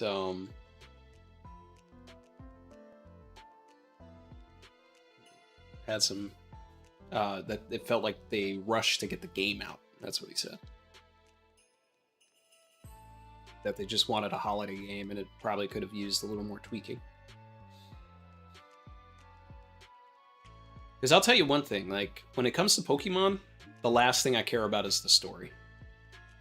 Nope. Just want to walk around, catch some Mons. That's it. Do not care. You want to talk to me? Nope. Nope. I'm busy throwing Pokeballs. Nope. No time to talk. How am I supposed to become the best that there ever was with words? Nope. Doesn't happen.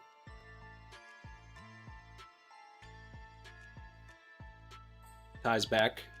I was just talking about how aggressively mid Atlas is and how happy I am that Lucci dispatched them.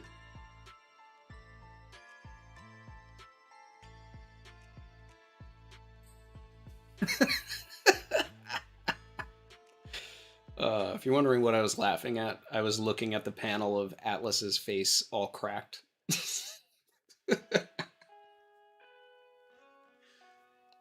Savage.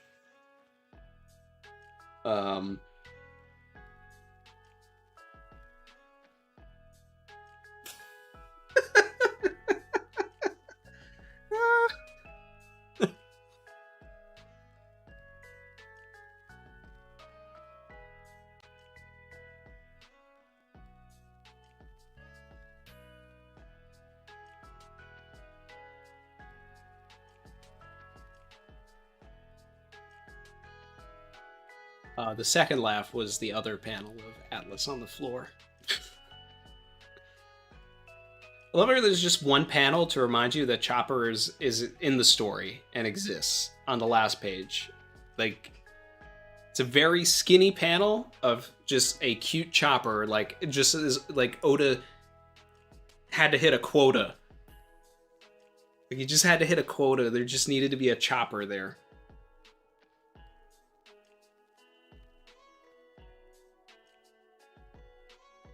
Mark said, yo, the Atlas hates aggressive.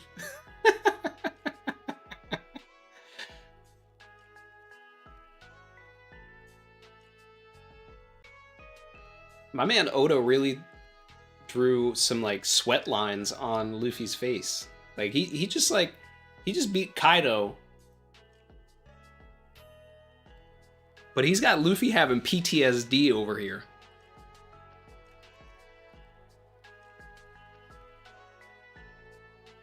That's how I know Luffy's not about to just like Bellamy Lucci. This is the real deal. This is the real deal. Lucci's gonna like he's going to have Luffy sweating harder than Kaido did.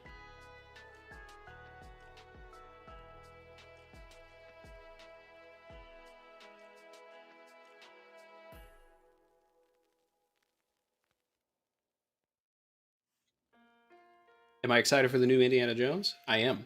I do need to do a rewatch of the original films, but the trailer looks amazing. I'm also excited because of James Mangold's involvement. He very competent director, and I like his approach to things. What he did with Logan. Went to an event and heard him speak once, and I liked the way he approached that topic. It was after he had done the racing movie with Christian Bale and Matt Damon. I can't remember the name of right now, but it was in relation to that. Very interested after learning about the extent that they went to de-aging Harrison Ford for what is apparently the intro of the film, which is supposed to be like an extraordinarily large set piece involving like Indiana Jones during World War II, which we never got to see because all of the other movies took place prior to the war. Yeah, it's gonna be fun. It's gonna be a good one. Still have to watch the Guardians of the Galaxy trailer. I haven't seen that yet. But I did watch the Guardians Christmas, and it was fun. It was fun. But my favorite part was just the intro credits saying, introducing Kevin Bacon.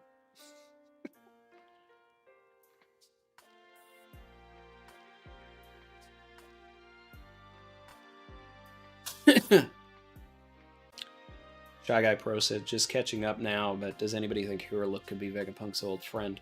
I mean, that'd be interesting, but there's nothing about what Vegapunk said that lines up with Hero Look. The only thing that makes sense is Clover, but I also liked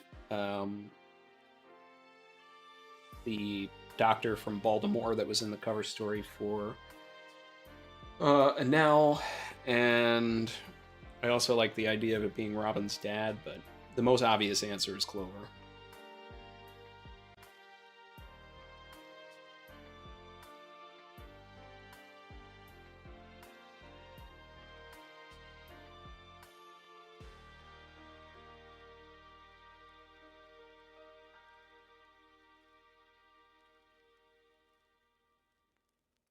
Ford v Ferrari, yeah, that was the one.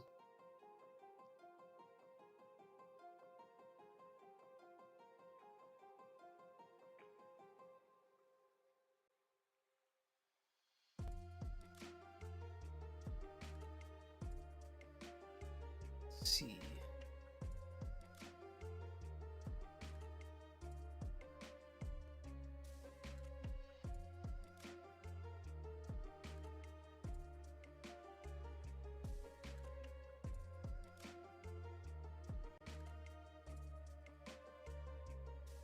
Chance Rainey said, how do you feel that Lucci was not showing mercy? Is he going all out? When has Lucci never not gone all out? Like, he's not somebody to really, like, hold back. Like, he's an aggressive dude. His bloodlust is crazy. Like, I mean, he'll toy with his prey, like the cat that he is. But he's not here for games. He's not here for games, so...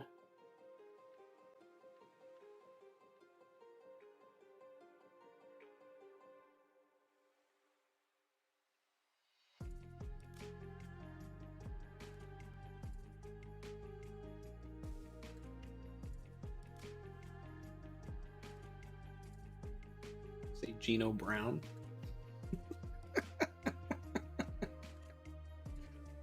Oh, am I my brother's keeper?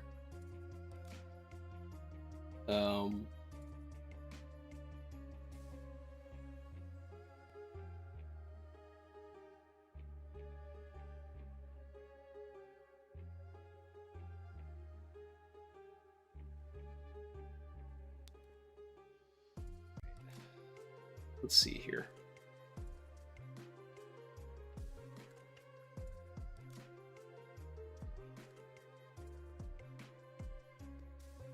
What else can we say about this chapter? Because this one's pretty straightforward, to be honest.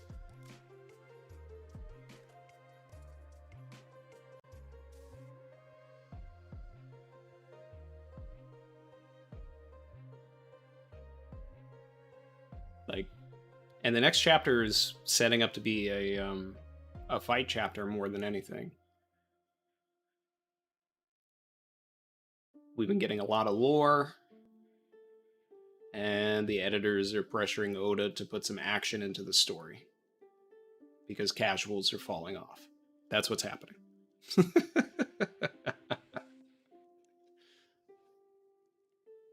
Casuals want something to happen, so Oda is giving us Lucci versus Luffy Part 2. Which is... I mean, even as not a Lucci fan, there is an excitement level to this. I like reruns. I like runbacks. Alright. Shout out to Vivi. She has an attack called Run Back. And, yeah, let's run it back. Mark Creasy said casuals can square up right now. Facts. Facts. Give me lore all day. Ty said it was the straightest of forward. Yeah. Yeah. Like, I want to sit here and I want to make more out of it than it is, but I can't do that. I mean, we did, you know, we found an hour and 40 minutes here to, you know, to discuss, though. You know, it's not like nothing happened. Things happened. but it's nothing that we necessarily are going to be like theorizing for weeks about. So it's a good thing we're not on break.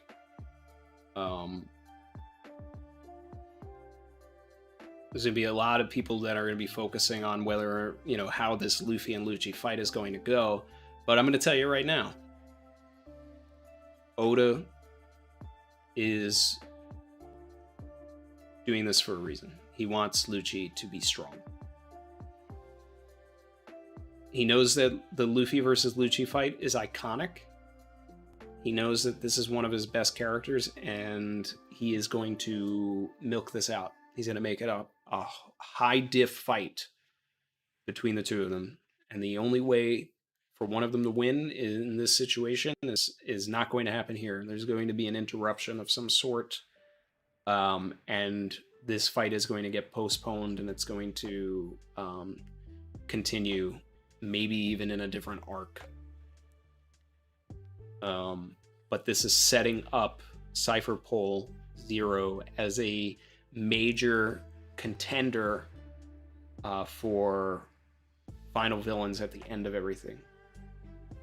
Because there's two major villains in the world, right? We have the pirate villains, and then we have the government/marine villains. And I mean, I could spread that out and make it marine villains, world government villains, and pirate villains. But for the sake of everything, I'm going to just say we've got pirate villains and we've got government villains. And at the top of the pirate villains, obviously, is Blackbeard. So we're going to have to handle that storyline. And that's what's going to line up with the, One Piece, Laugh Tale side of everything. And then there's the government villains, which is Cypher Pole Zero and Emu and, Sakazuki and everything. And that has to, Sakazuki, and that's got to, handle saving the world from oppression, right? The PEAC part of One Piece. And in order for us to successfully get that, there needs to be serious threats in front of that. So once Luffy is the Pirate King, then we're going to have to actually go up against these people. So Lucci cannot be a schmo because Oda needs him to be that guy again. So that's the problem with Luffy low-diffing Lucci. Because Lucci is actually one of the key people that is going to be, trying to stop Luffy from freeing the world from oppression. Because if Cypher Pole Zero turns also, then that just really, the cards already feel stacked against the world government. Because when Luffy pulls up to, do the final war, he's going to have, Shanks' crew with him, ideally, the Grand Fleet, everybody he's ever saved, he's going to have all, probably the worst generation with him. Who out here can actually put up any numbers? Because there's going to be marine factions that are going to change sides too. Fuji is not going to stay with the government. Smoker is not going to stay with the government. Garp is not going to stay with the government. Sengoku is likely, going to turn against them as well. It's going to be Akainu, Kizaru, Green Bull, Cypher Pole Zero, Emu, and, probably Mabanga, and, some of the other vice admirals that are going to, stay true to that evil, oppressive side. And everybody's going to have to, square up, and we need more people on that side that are competent. So that's why this fight cannot be something that Luffy low diffs, even though ideally after beating a Yonko, this guy shouldn't mean anything, but that's why we can't trust power scaling when we can't get, too aggressively obsessed with that thinking.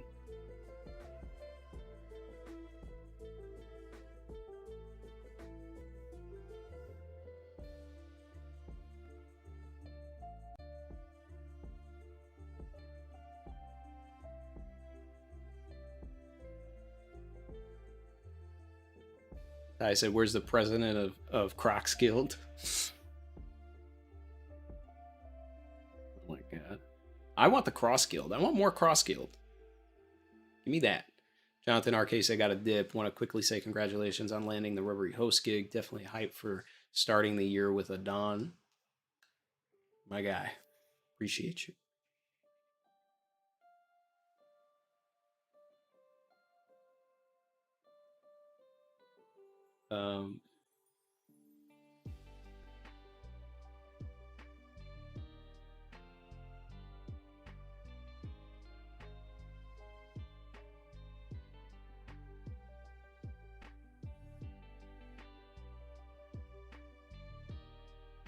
Vern's in here trying to take a lunch. Oh man. Chrissy wants Chopper versus Lucci. I mean, that would be good. See, like, most shonen, or, you know, like, things like that, when they do runbacks, it is to, like, trample on everything. You know, like, when they have, like, the Dragon Ball runbacks, and they have, you know, the characters have just aggressively powered up past, you know, previous foes, and they just one-shot these guys, you know, or they have, you know, the lower tier characters take on the characters that were really making the main characters sweat. That's what people expect from this. Most people would expect like a low to mid diff Sanji versus Lucci fight, you know, or Chopper smacking Lucci up, you know. If this was Dragon Ball, yes. Since it's One Piece, no. Oda wants Lucci to still be that guy.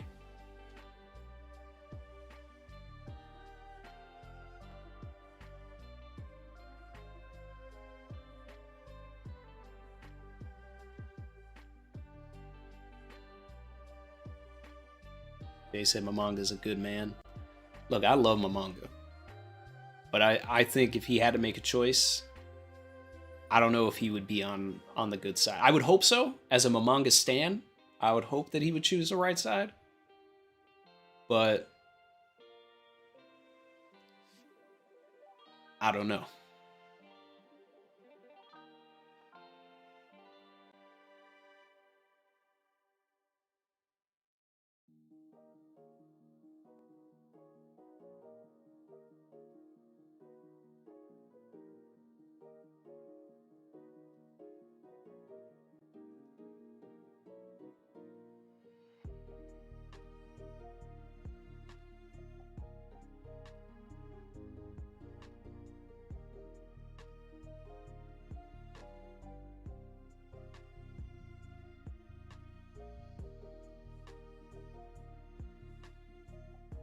Let's see.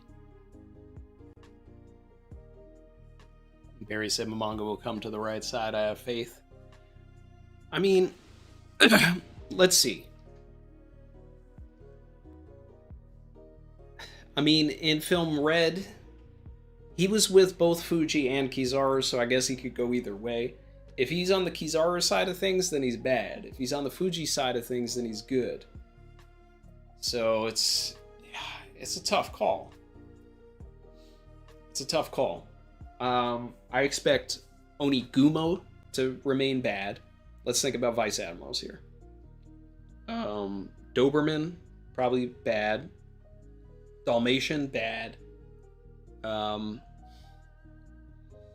Strawberry, sticks with the government.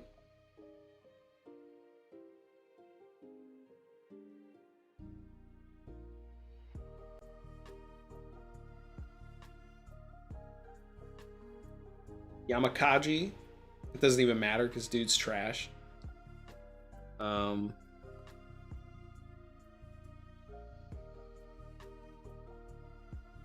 Stuff.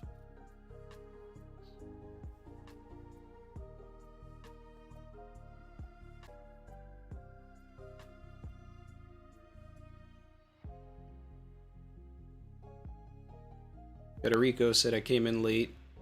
If you talked about it, what about Vegapunk sinking a bunch of marine ships? I mean, he had his shark eat a ton of Cypher Pole ships, so my man's creations are, you know, top 10 in the verse. Emil said stainless. I don't know about stainless, but stainless might be dead. Like, that man pulled up to Buggy, and then Crocodile came in, and like suddenly there are no Marines there. So I think Crocodile killed Stainless. That's my headcanon. Until we see that mustached man appear, Crocodile has a body.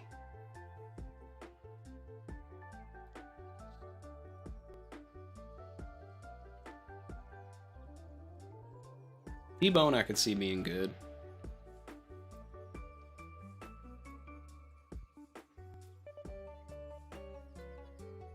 He has this like really really sad like one-page flashback of all these different Marines and or government officials making fun of his face and, you know, saying that he looked weird, so he just goes, fine, I'm with them. Komio? I don't know, he looks like too much of a suit, to be honest. But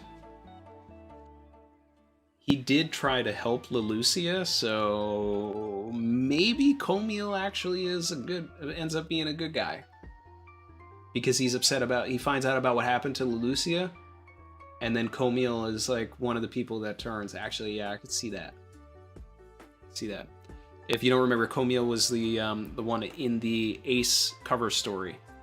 Who Moda, the Milk Girl's parents, worked for Komio, and then Ace went to Komio's G5 or no, it was G12, something like that. I can't remember. And then the guy like buys Moda's milk. So Hino will turn. Hino will do whatever Smoker does.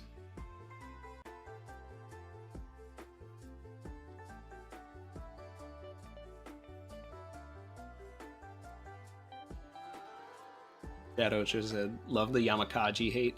Bro, when this man got like no diffed in 1059, 1060, I was just like this man really pulled up like he was about to do something and then got turned to stone immediately. And I was just like, wow. Wow. This is a Buster Call Vice Admiral.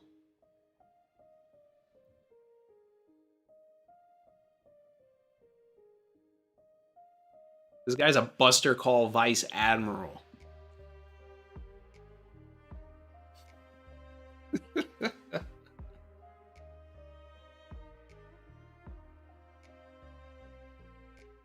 Makaji's trash.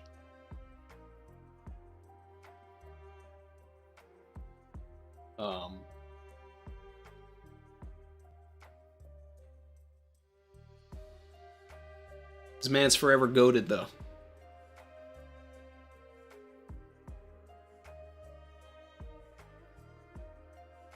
You'll never catch him slipping like that.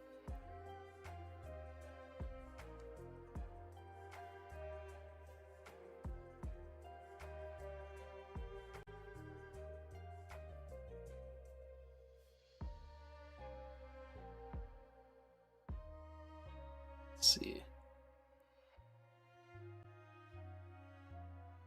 Everybody in Sword's pulling up against the world government. That's the whole point of Sword.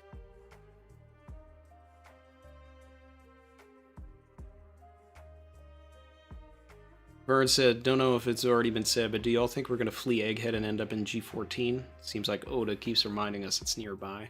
I think that that's more about who's on G14 rather than us going to G14. So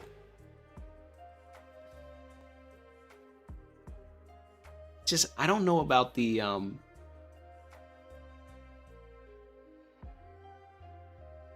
I don't see what we gain by going to a Marine headquarters this late in the game.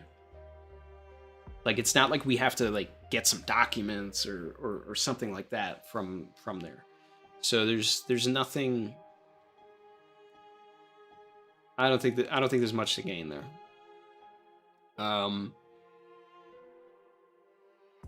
But it being in close proximity is more so about them showing up to the island. And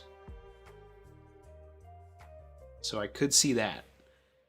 And I like what we were talking about earlier, that Zoro and Helmeppo run into each other. Helmeppo should know Geppo also, so he might be able to get away from all of the sea beasts.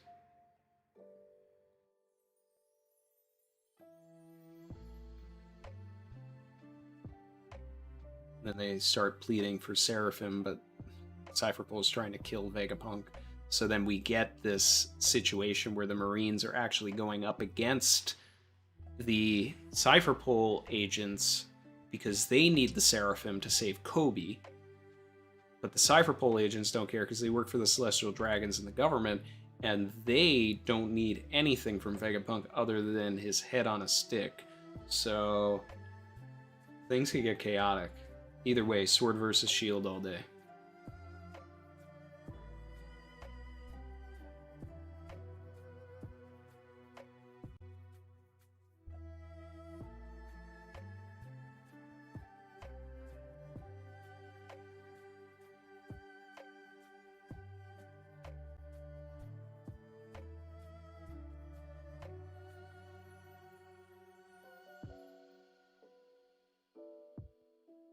Sabo and Kuma definitely know each other, Federico. Kuma was an active Revolutionary Army member when Sabo was saved by them during the ASL flashback. And even refers to Kuma being a kind, hearted man and everything like that when during the reverie.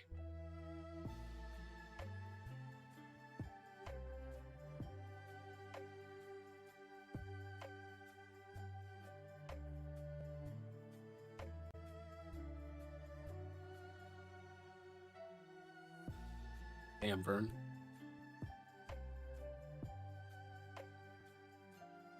Yeah, Kuma trained Sabo also. Yep. Oh, yeah. Sure, for sure.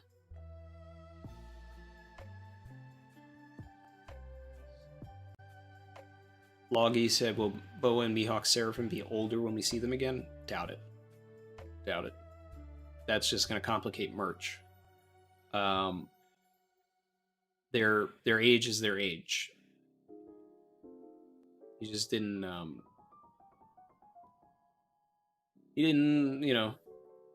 cook them long enough. That's it. You need 5 years in order to get a 20-year-old. So he took them out early. So they're kids.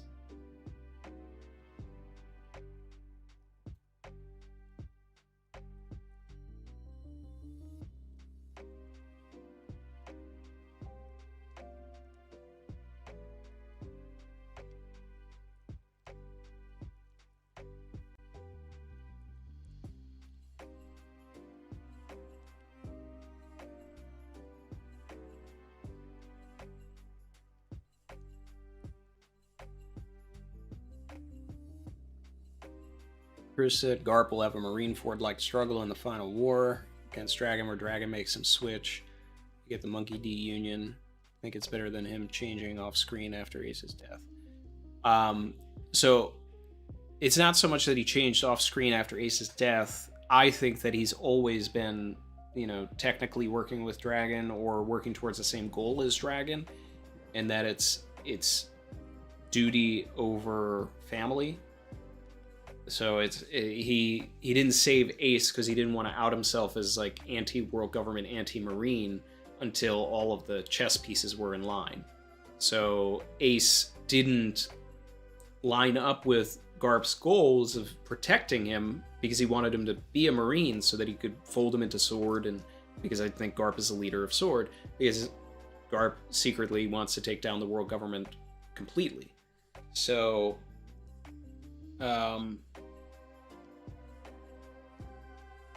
he couldn't protect Ace in that moment. And, if Sengoku is involved as well, that's why Sengoku, stops him from fighting, from going after Akainu after Akainu kills Ace. Because the implication there is, you know, don't, you've already lost Ace, don't mess everything else up. So it's not that we're going to see this change happen off screen. We're going to see the Rocks flashback eventually, and we're going to understand why Garp hates the Celestial Dragons. We're eventually going to understand why Dragon hates the Celestial Dragons, and I guarantee that the reason is the same, or very close to the same, that they're both hurt over the same thing. So he didn't start the Revolutionary Army, we know, because of, you know, whatever this act of the Celestial Dragons was, but he started the Freedom Fighters, which, you know, was probably the something similar. Pacifist group. But then after O'Hara, Dragon switched and was like, nah, you know what? We need to take action.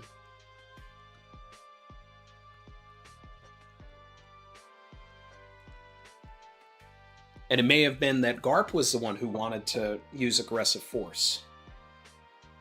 But that Dragon and Garp's initial fight about it was that they should be able to do it without blood.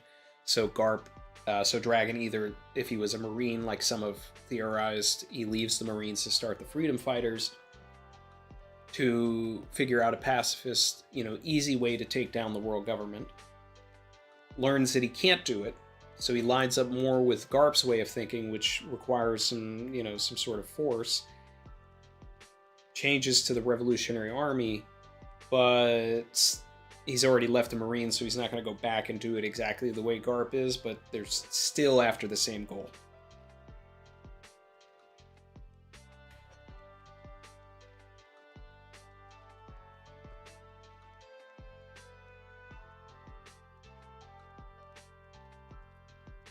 Vern, did I talk about the Indiana Jones trailer? I did. I'm really excited about it. And the director and everything. I talked about it for about 3 minutes. I'm excited.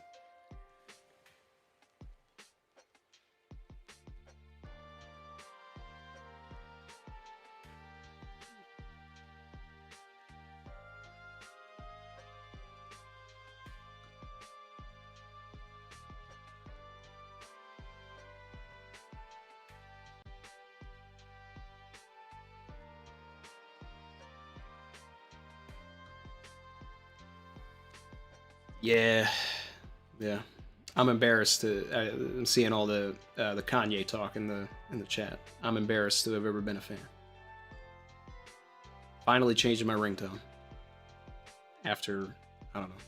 My ringtone's, Chrissy said my ringtone was a teenager. That's how long I had it. It is no longer. Can we get much higher?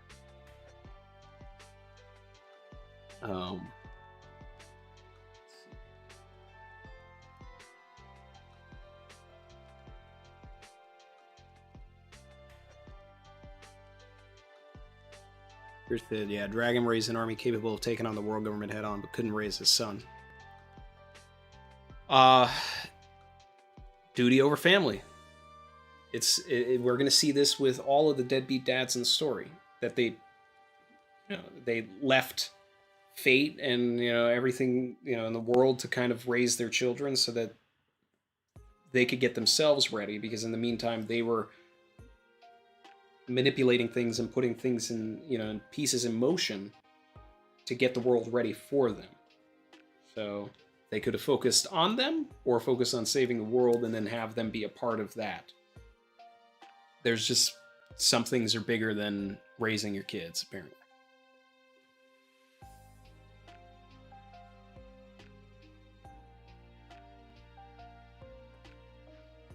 I said roast of Wano at the Reverie. I'm sure there will be plenty of discussion on that. We'll try and keep it positive first, and then we'll get into all of that.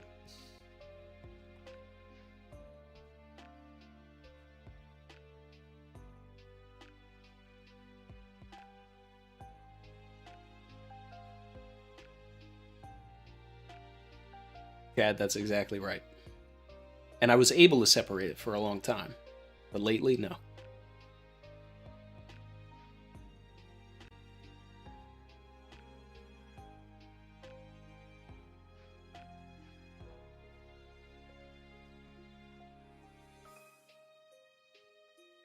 Wrapped in Bubbles said, 2 ideas I have from this chapter. Could Vegapunk die and we get his younger self accompanying the Straw Hats? I think the older version is going to come. We were talking about this in the Parvision stream I did on his channel last week. Parvision thinks, if I'm not mistaken, that one of the satellites will go, if anything. I think it's older Vegapunk. 2, Sword will be coming in the real money fight for Lucci and Cypher Pole Zero. Yeah, I think we're definitely getting Sword this arc, and I think that they could interfere with everything that's going on here.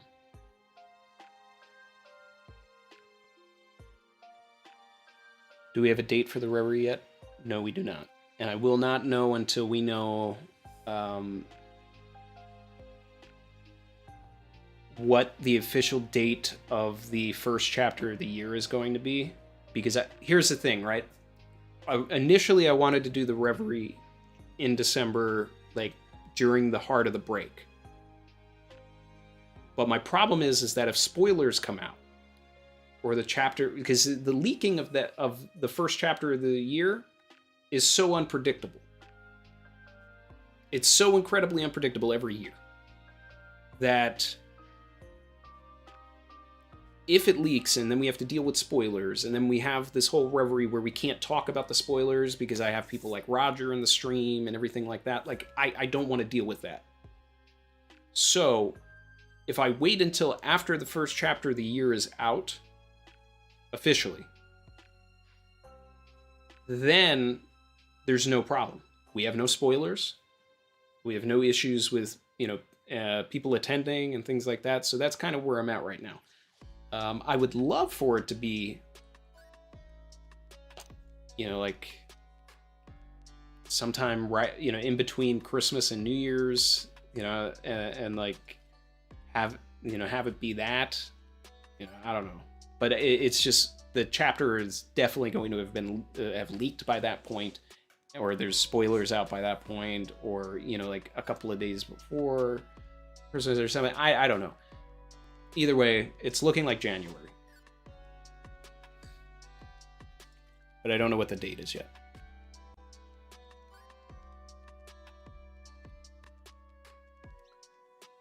Alex and Randy, when do you think we're going to see the outcome of more of the Blackbeard versus Law fight? Not for a little bit. Not for a little bit. Because none of it is... none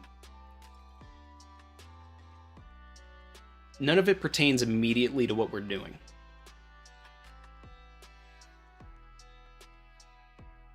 When Oda decides that it pertains immediately, then, we're going to move back. When Sword... here's a good one. When Sword gets involved in the actual Egghead narrative and starts talking about Kobe, then we'll go back to Blackbeard to see Kobe. And then maybe that's when we get our Law and Kobe interaction that I need. That's what makes sense.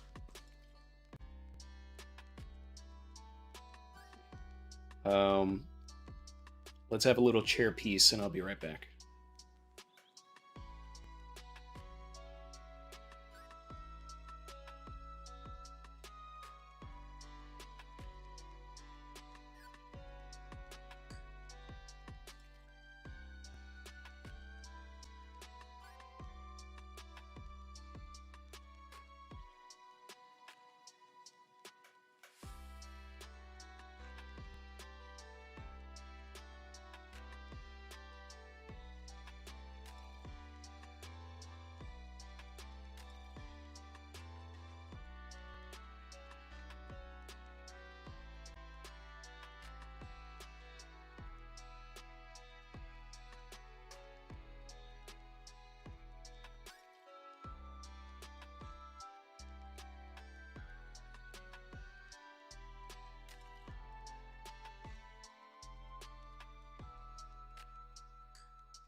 Lavish bracket, in a lavish bracket.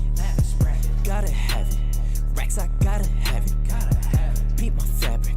Do you see this jacket? Pay my taxes. Trust me, you can track it.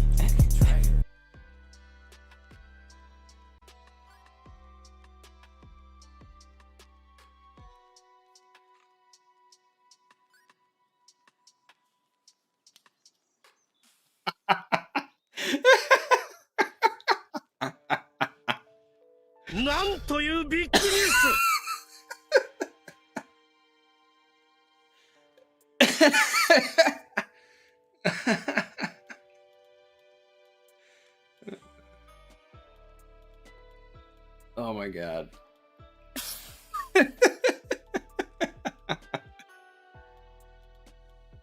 Oh my god. My man Ty said I've always wanted to throw a dono the chair's way.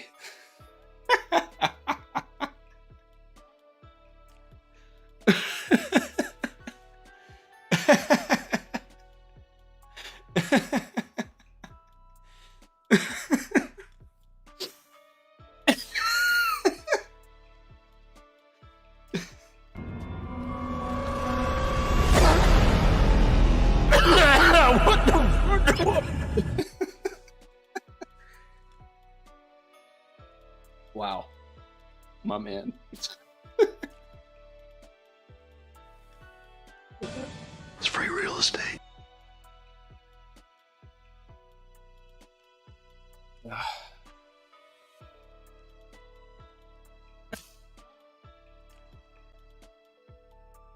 Chrissy said, Ty, I got him that chair. I'm glad I got its flowers today. Oh, man. I remember when she got the chair. It was a big deal. It was a big deal. It was a big deal. We, you know, we upgraded from the basic chair that we had.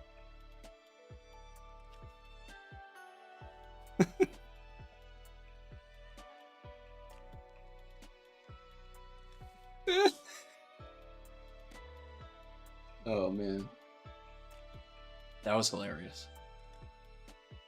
Hilarious.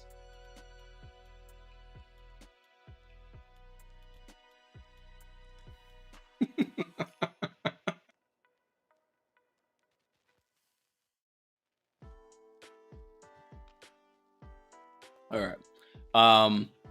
So what was everybody saying here? Bird said, "Got to bounce, guys. Lunch is over. Don't worry if Barry jumps, I'll break her fall because I've jumped before. There will be no jumping. All right, guys. Get back into the get back inside. Get back inside, right now."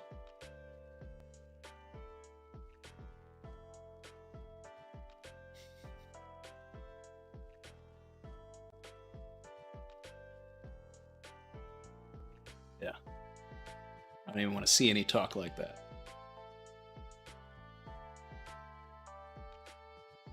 Ugh. Let's see.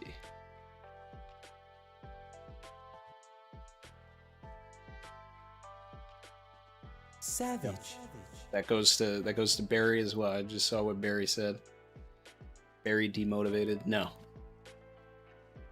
Mm-mm.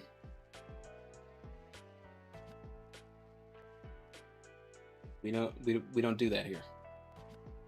We don't do that here.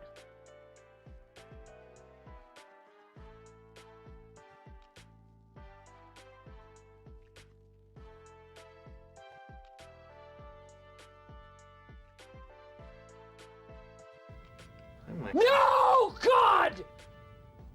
No, God, please, no! No! No! No!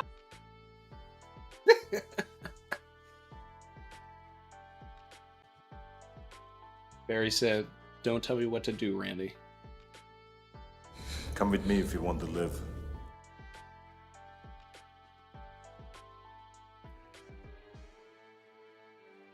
Phantom said the negative hollow is too strong today. I protect the crew. All right? Say it. I want to hear you say it. Say you want to live. Shout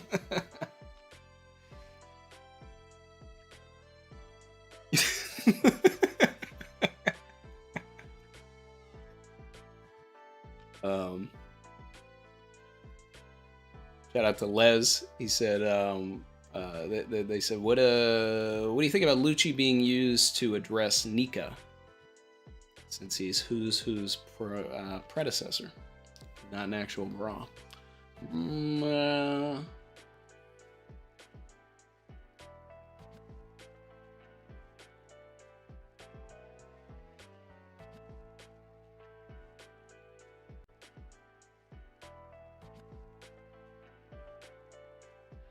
I mean, I think that that's interesting, but I don't think that Lucci is going to know that information. But then again, I guess he could, right?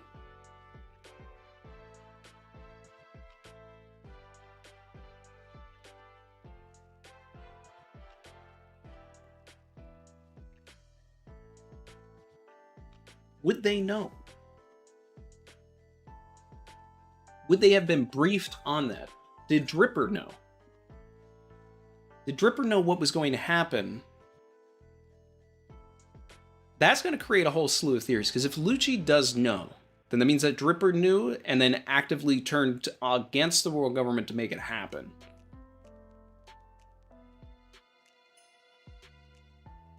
So...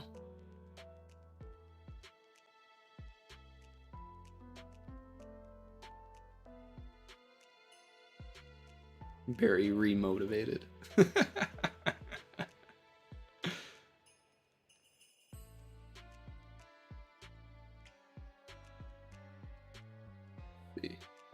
Emil said one day we'll have a chair stream. Yeah, I'll just put the stream on and just leave the chair there. One Piece lo-fi for 2 hours.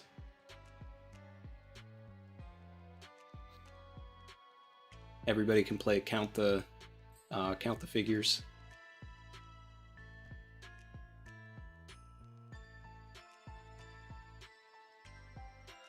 As I said, I know exactly who Barry's enemies are.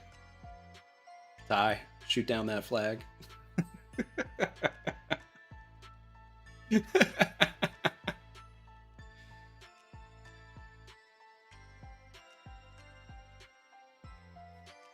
Ty shoots the phone.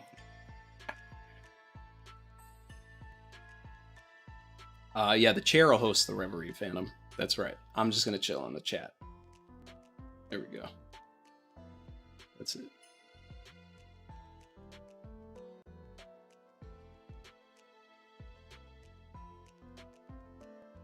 Definitely getting there now.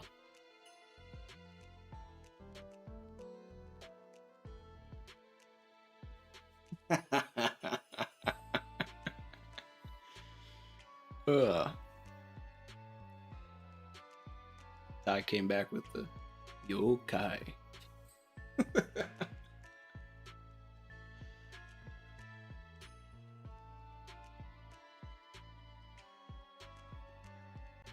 This is what the Savage Crew does to negativity. All right.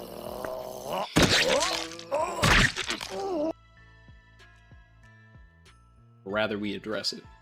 We don't bottle it like that, but we push it away. Maybe not down, but we push it away.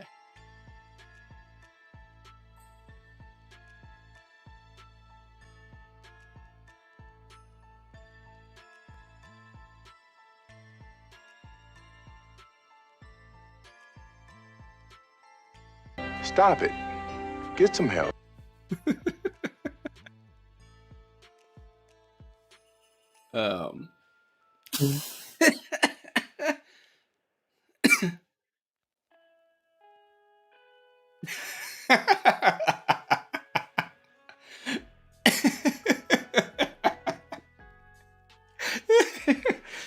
Barry said, stop. My coworkers are asking what I'm laughing at. Barry's sitting there like...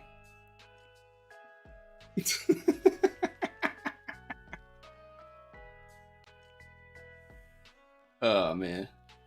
I'm having fun today. Let's see. Pohad said, late to the party, so I'll catch up right away. Can't wait for the next chapter to see how Oda will handle Luffy and Lucci. Personally, I think that Luffy will just bypass through, leaving Lucci mad as hell. I mean, that's interesting. I think it's going to be on site, and I think Lucci's going to pose a problem until someone gets in the middle.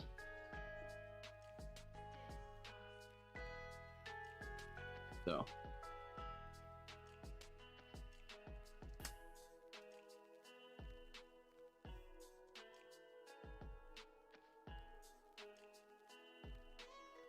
Mark Creasy says, sees negativity. Ayo, blood, where you from? Where your grandma stay?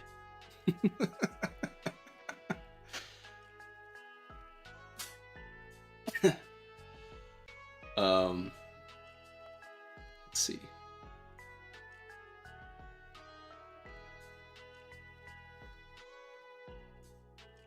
Kip said, what if Lucci turns on Cypher Pole, joins Luffy?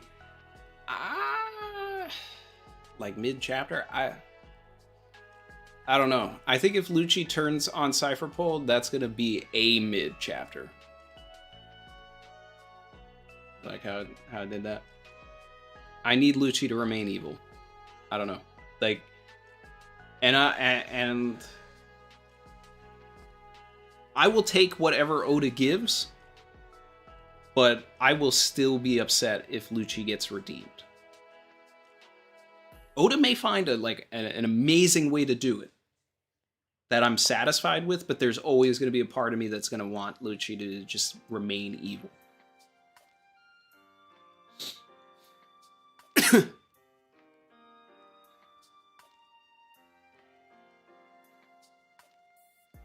What do I think of Stussie's potential connection to Egghead? I think I can write it off as she got intel. I don't necessarily need it that Stussie's been there before, was a part of Mads, anything like that. Cypher Pole is an intelligence organization. So, could she have been there? Yes. But I like the idea that they had someone else like infiltrate and get information or something like that, and then she had that information.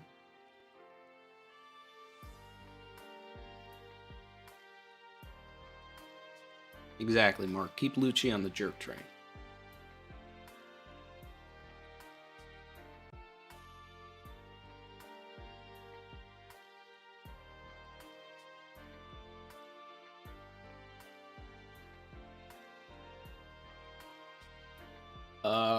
Chris said, Randy, were you into Power Rangers as a child? Yes, I have heard about what happened.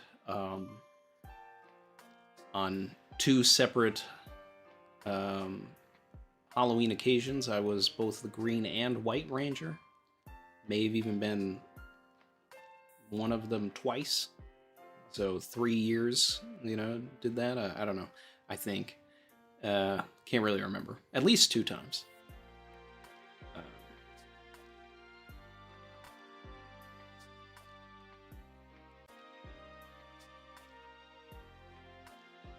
Bilbo said, I disagree. She said, this takes me back. Seems clearly, so I need to go back and reread, because I think I missed the this takes me back part. So let's see.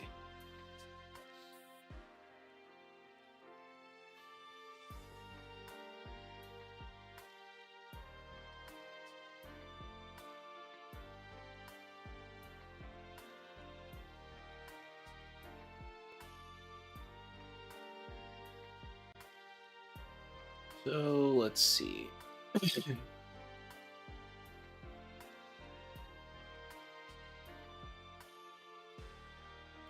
Ah, yes. You're as well versed as ever, Stussy. Yeah, this takes me back.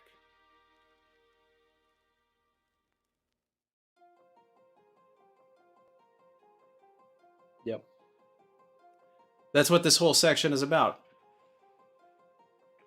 We have basically three pages of Stussy has a connection to Vegapunk here. It starts with her knowing the holograms, knowing what's above the line.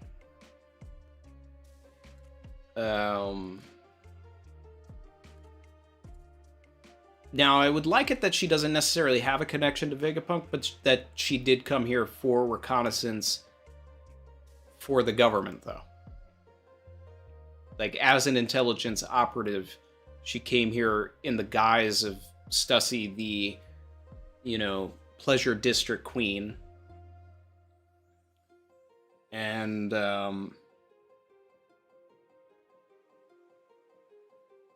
yeah.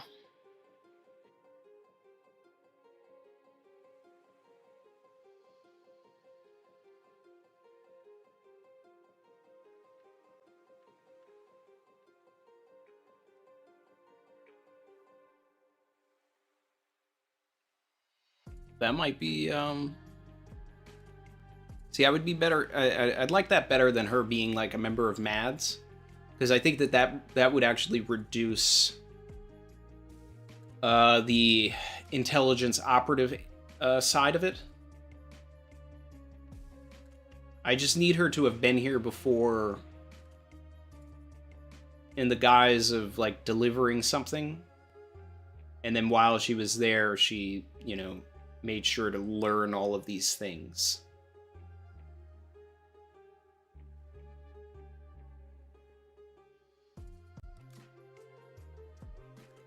Delivered something for the black market. I don't know. Savage. But it would be interesting if Vegapunk had no idea that Stussy was a Cypherpole Zero agent, so that when she does take the mask off, it's kind of a reveal. You get a little bit of a flashback. That could be something. Dave on Schoolboy Beat said, if she does know him, would she know if there's an Order 66 type of programming in the Seraphim? And if so, would she know how to undo it? So Vegapunk's going to keep that close to the chest. The only person he's going to let that information know is Kuma and Dragon. Not shouting that out.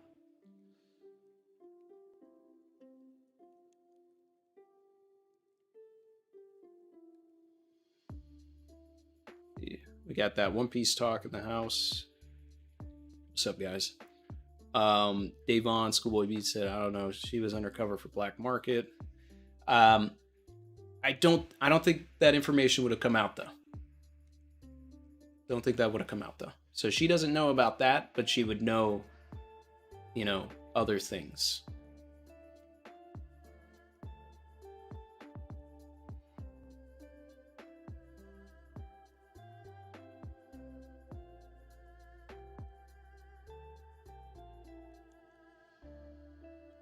Let's see.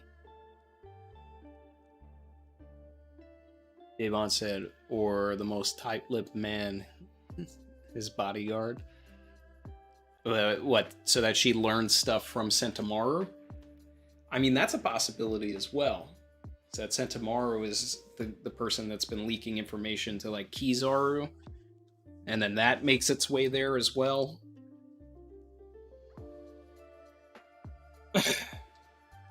I mean, it's not unheard of to think that Cypherpole members have been here before. They just weren't, you know, they just didn't have an order to kill Vegapunk until now.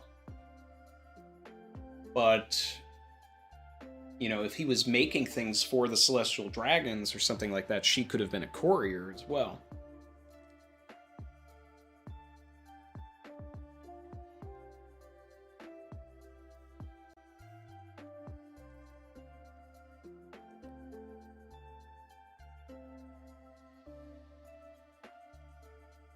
Sebastian, my man.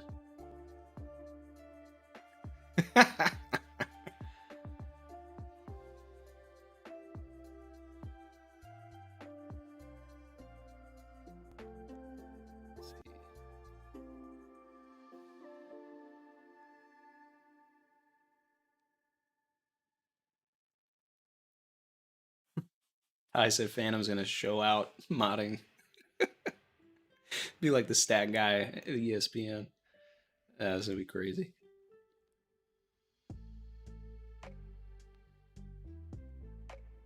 LJ916 said, thinking about Vegapunk a lot.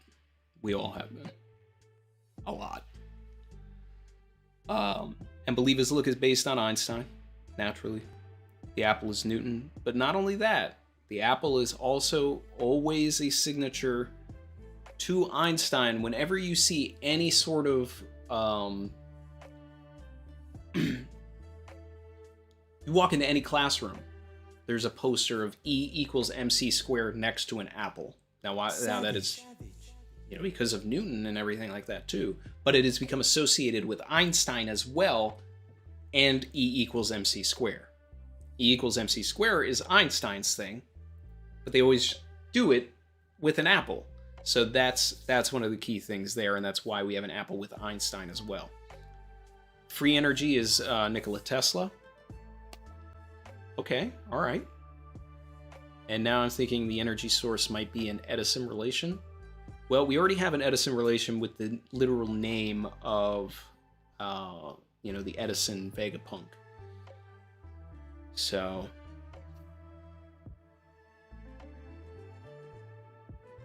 but I do like the idea of, combining all of these inventors. I think that's definitely something that Oda's doing here.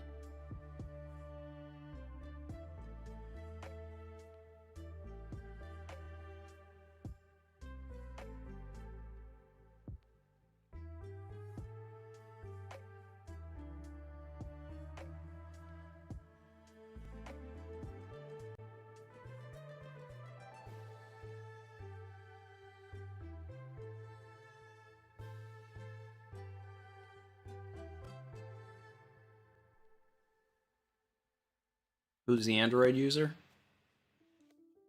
Me. I ain't going iPhone. Not doing that.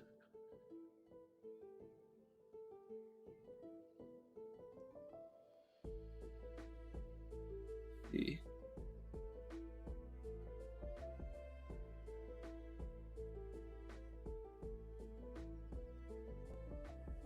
So, I think we should start wrapping things up here.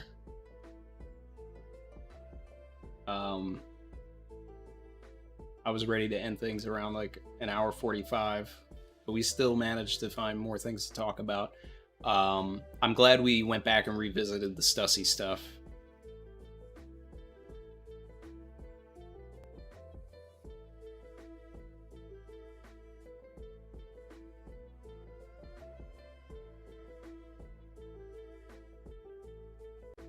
Stussy has been there before. And that's why she would go on this mission as well.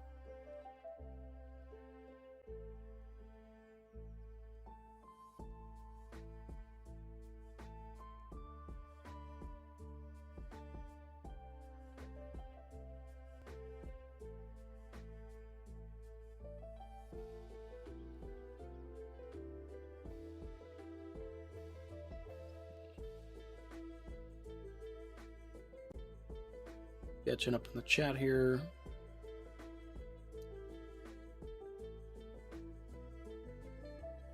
Chris said Vegapunk can replicate powers involving lineage factor, right? How did he replicate Fishman Karate and Mihawk's sword skills? They are learned skills, not externally attained abilities like Devil Fruits.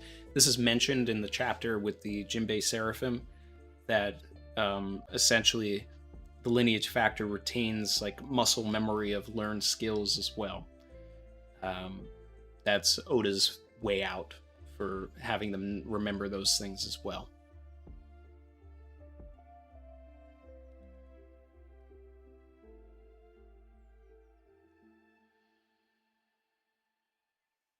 Phantom's out here dropping the links. All right.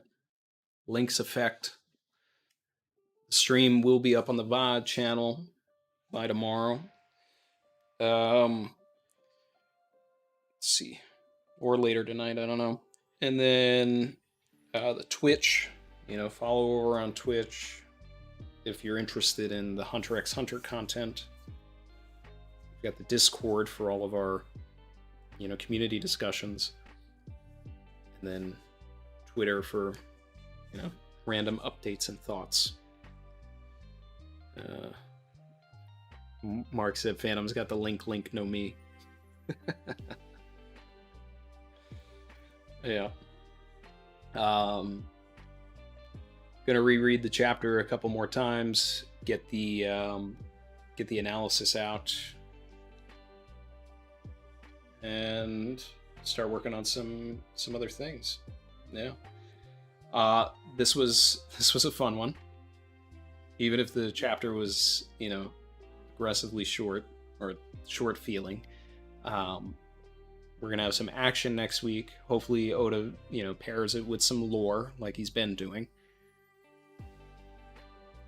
So the 1069 spoilers, nice. Luffy versus Lucci, and Sentomaru reveal.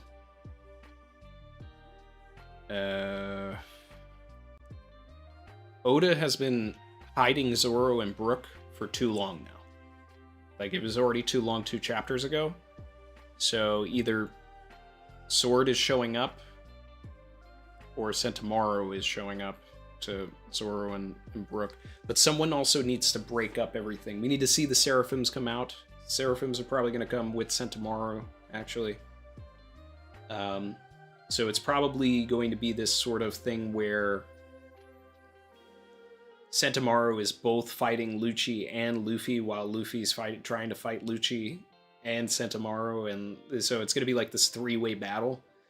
It's probably going to be reminiscent of the Green Bit fight with Law, Doflamingo, and Fuji. And then the Seraphims are going to be there as well. I wonder if we're going to see like S Hawk and S Snake versus S Bear. Like, if that's going to be a thing, like, has it, you know, is it on their side completely? I don't know. We're going to have to figure that out. I'm going to think about that. When's the Hunter x Hunter stream? That's a good point. When should I do it?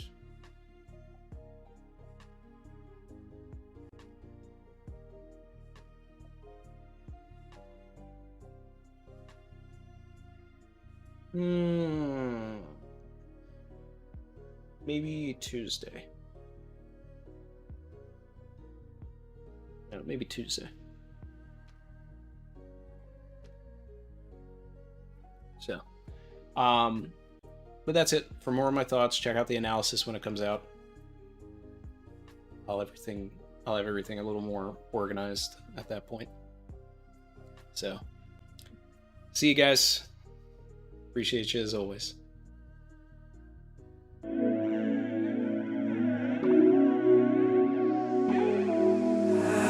I've been swimming deep, deep. Savage.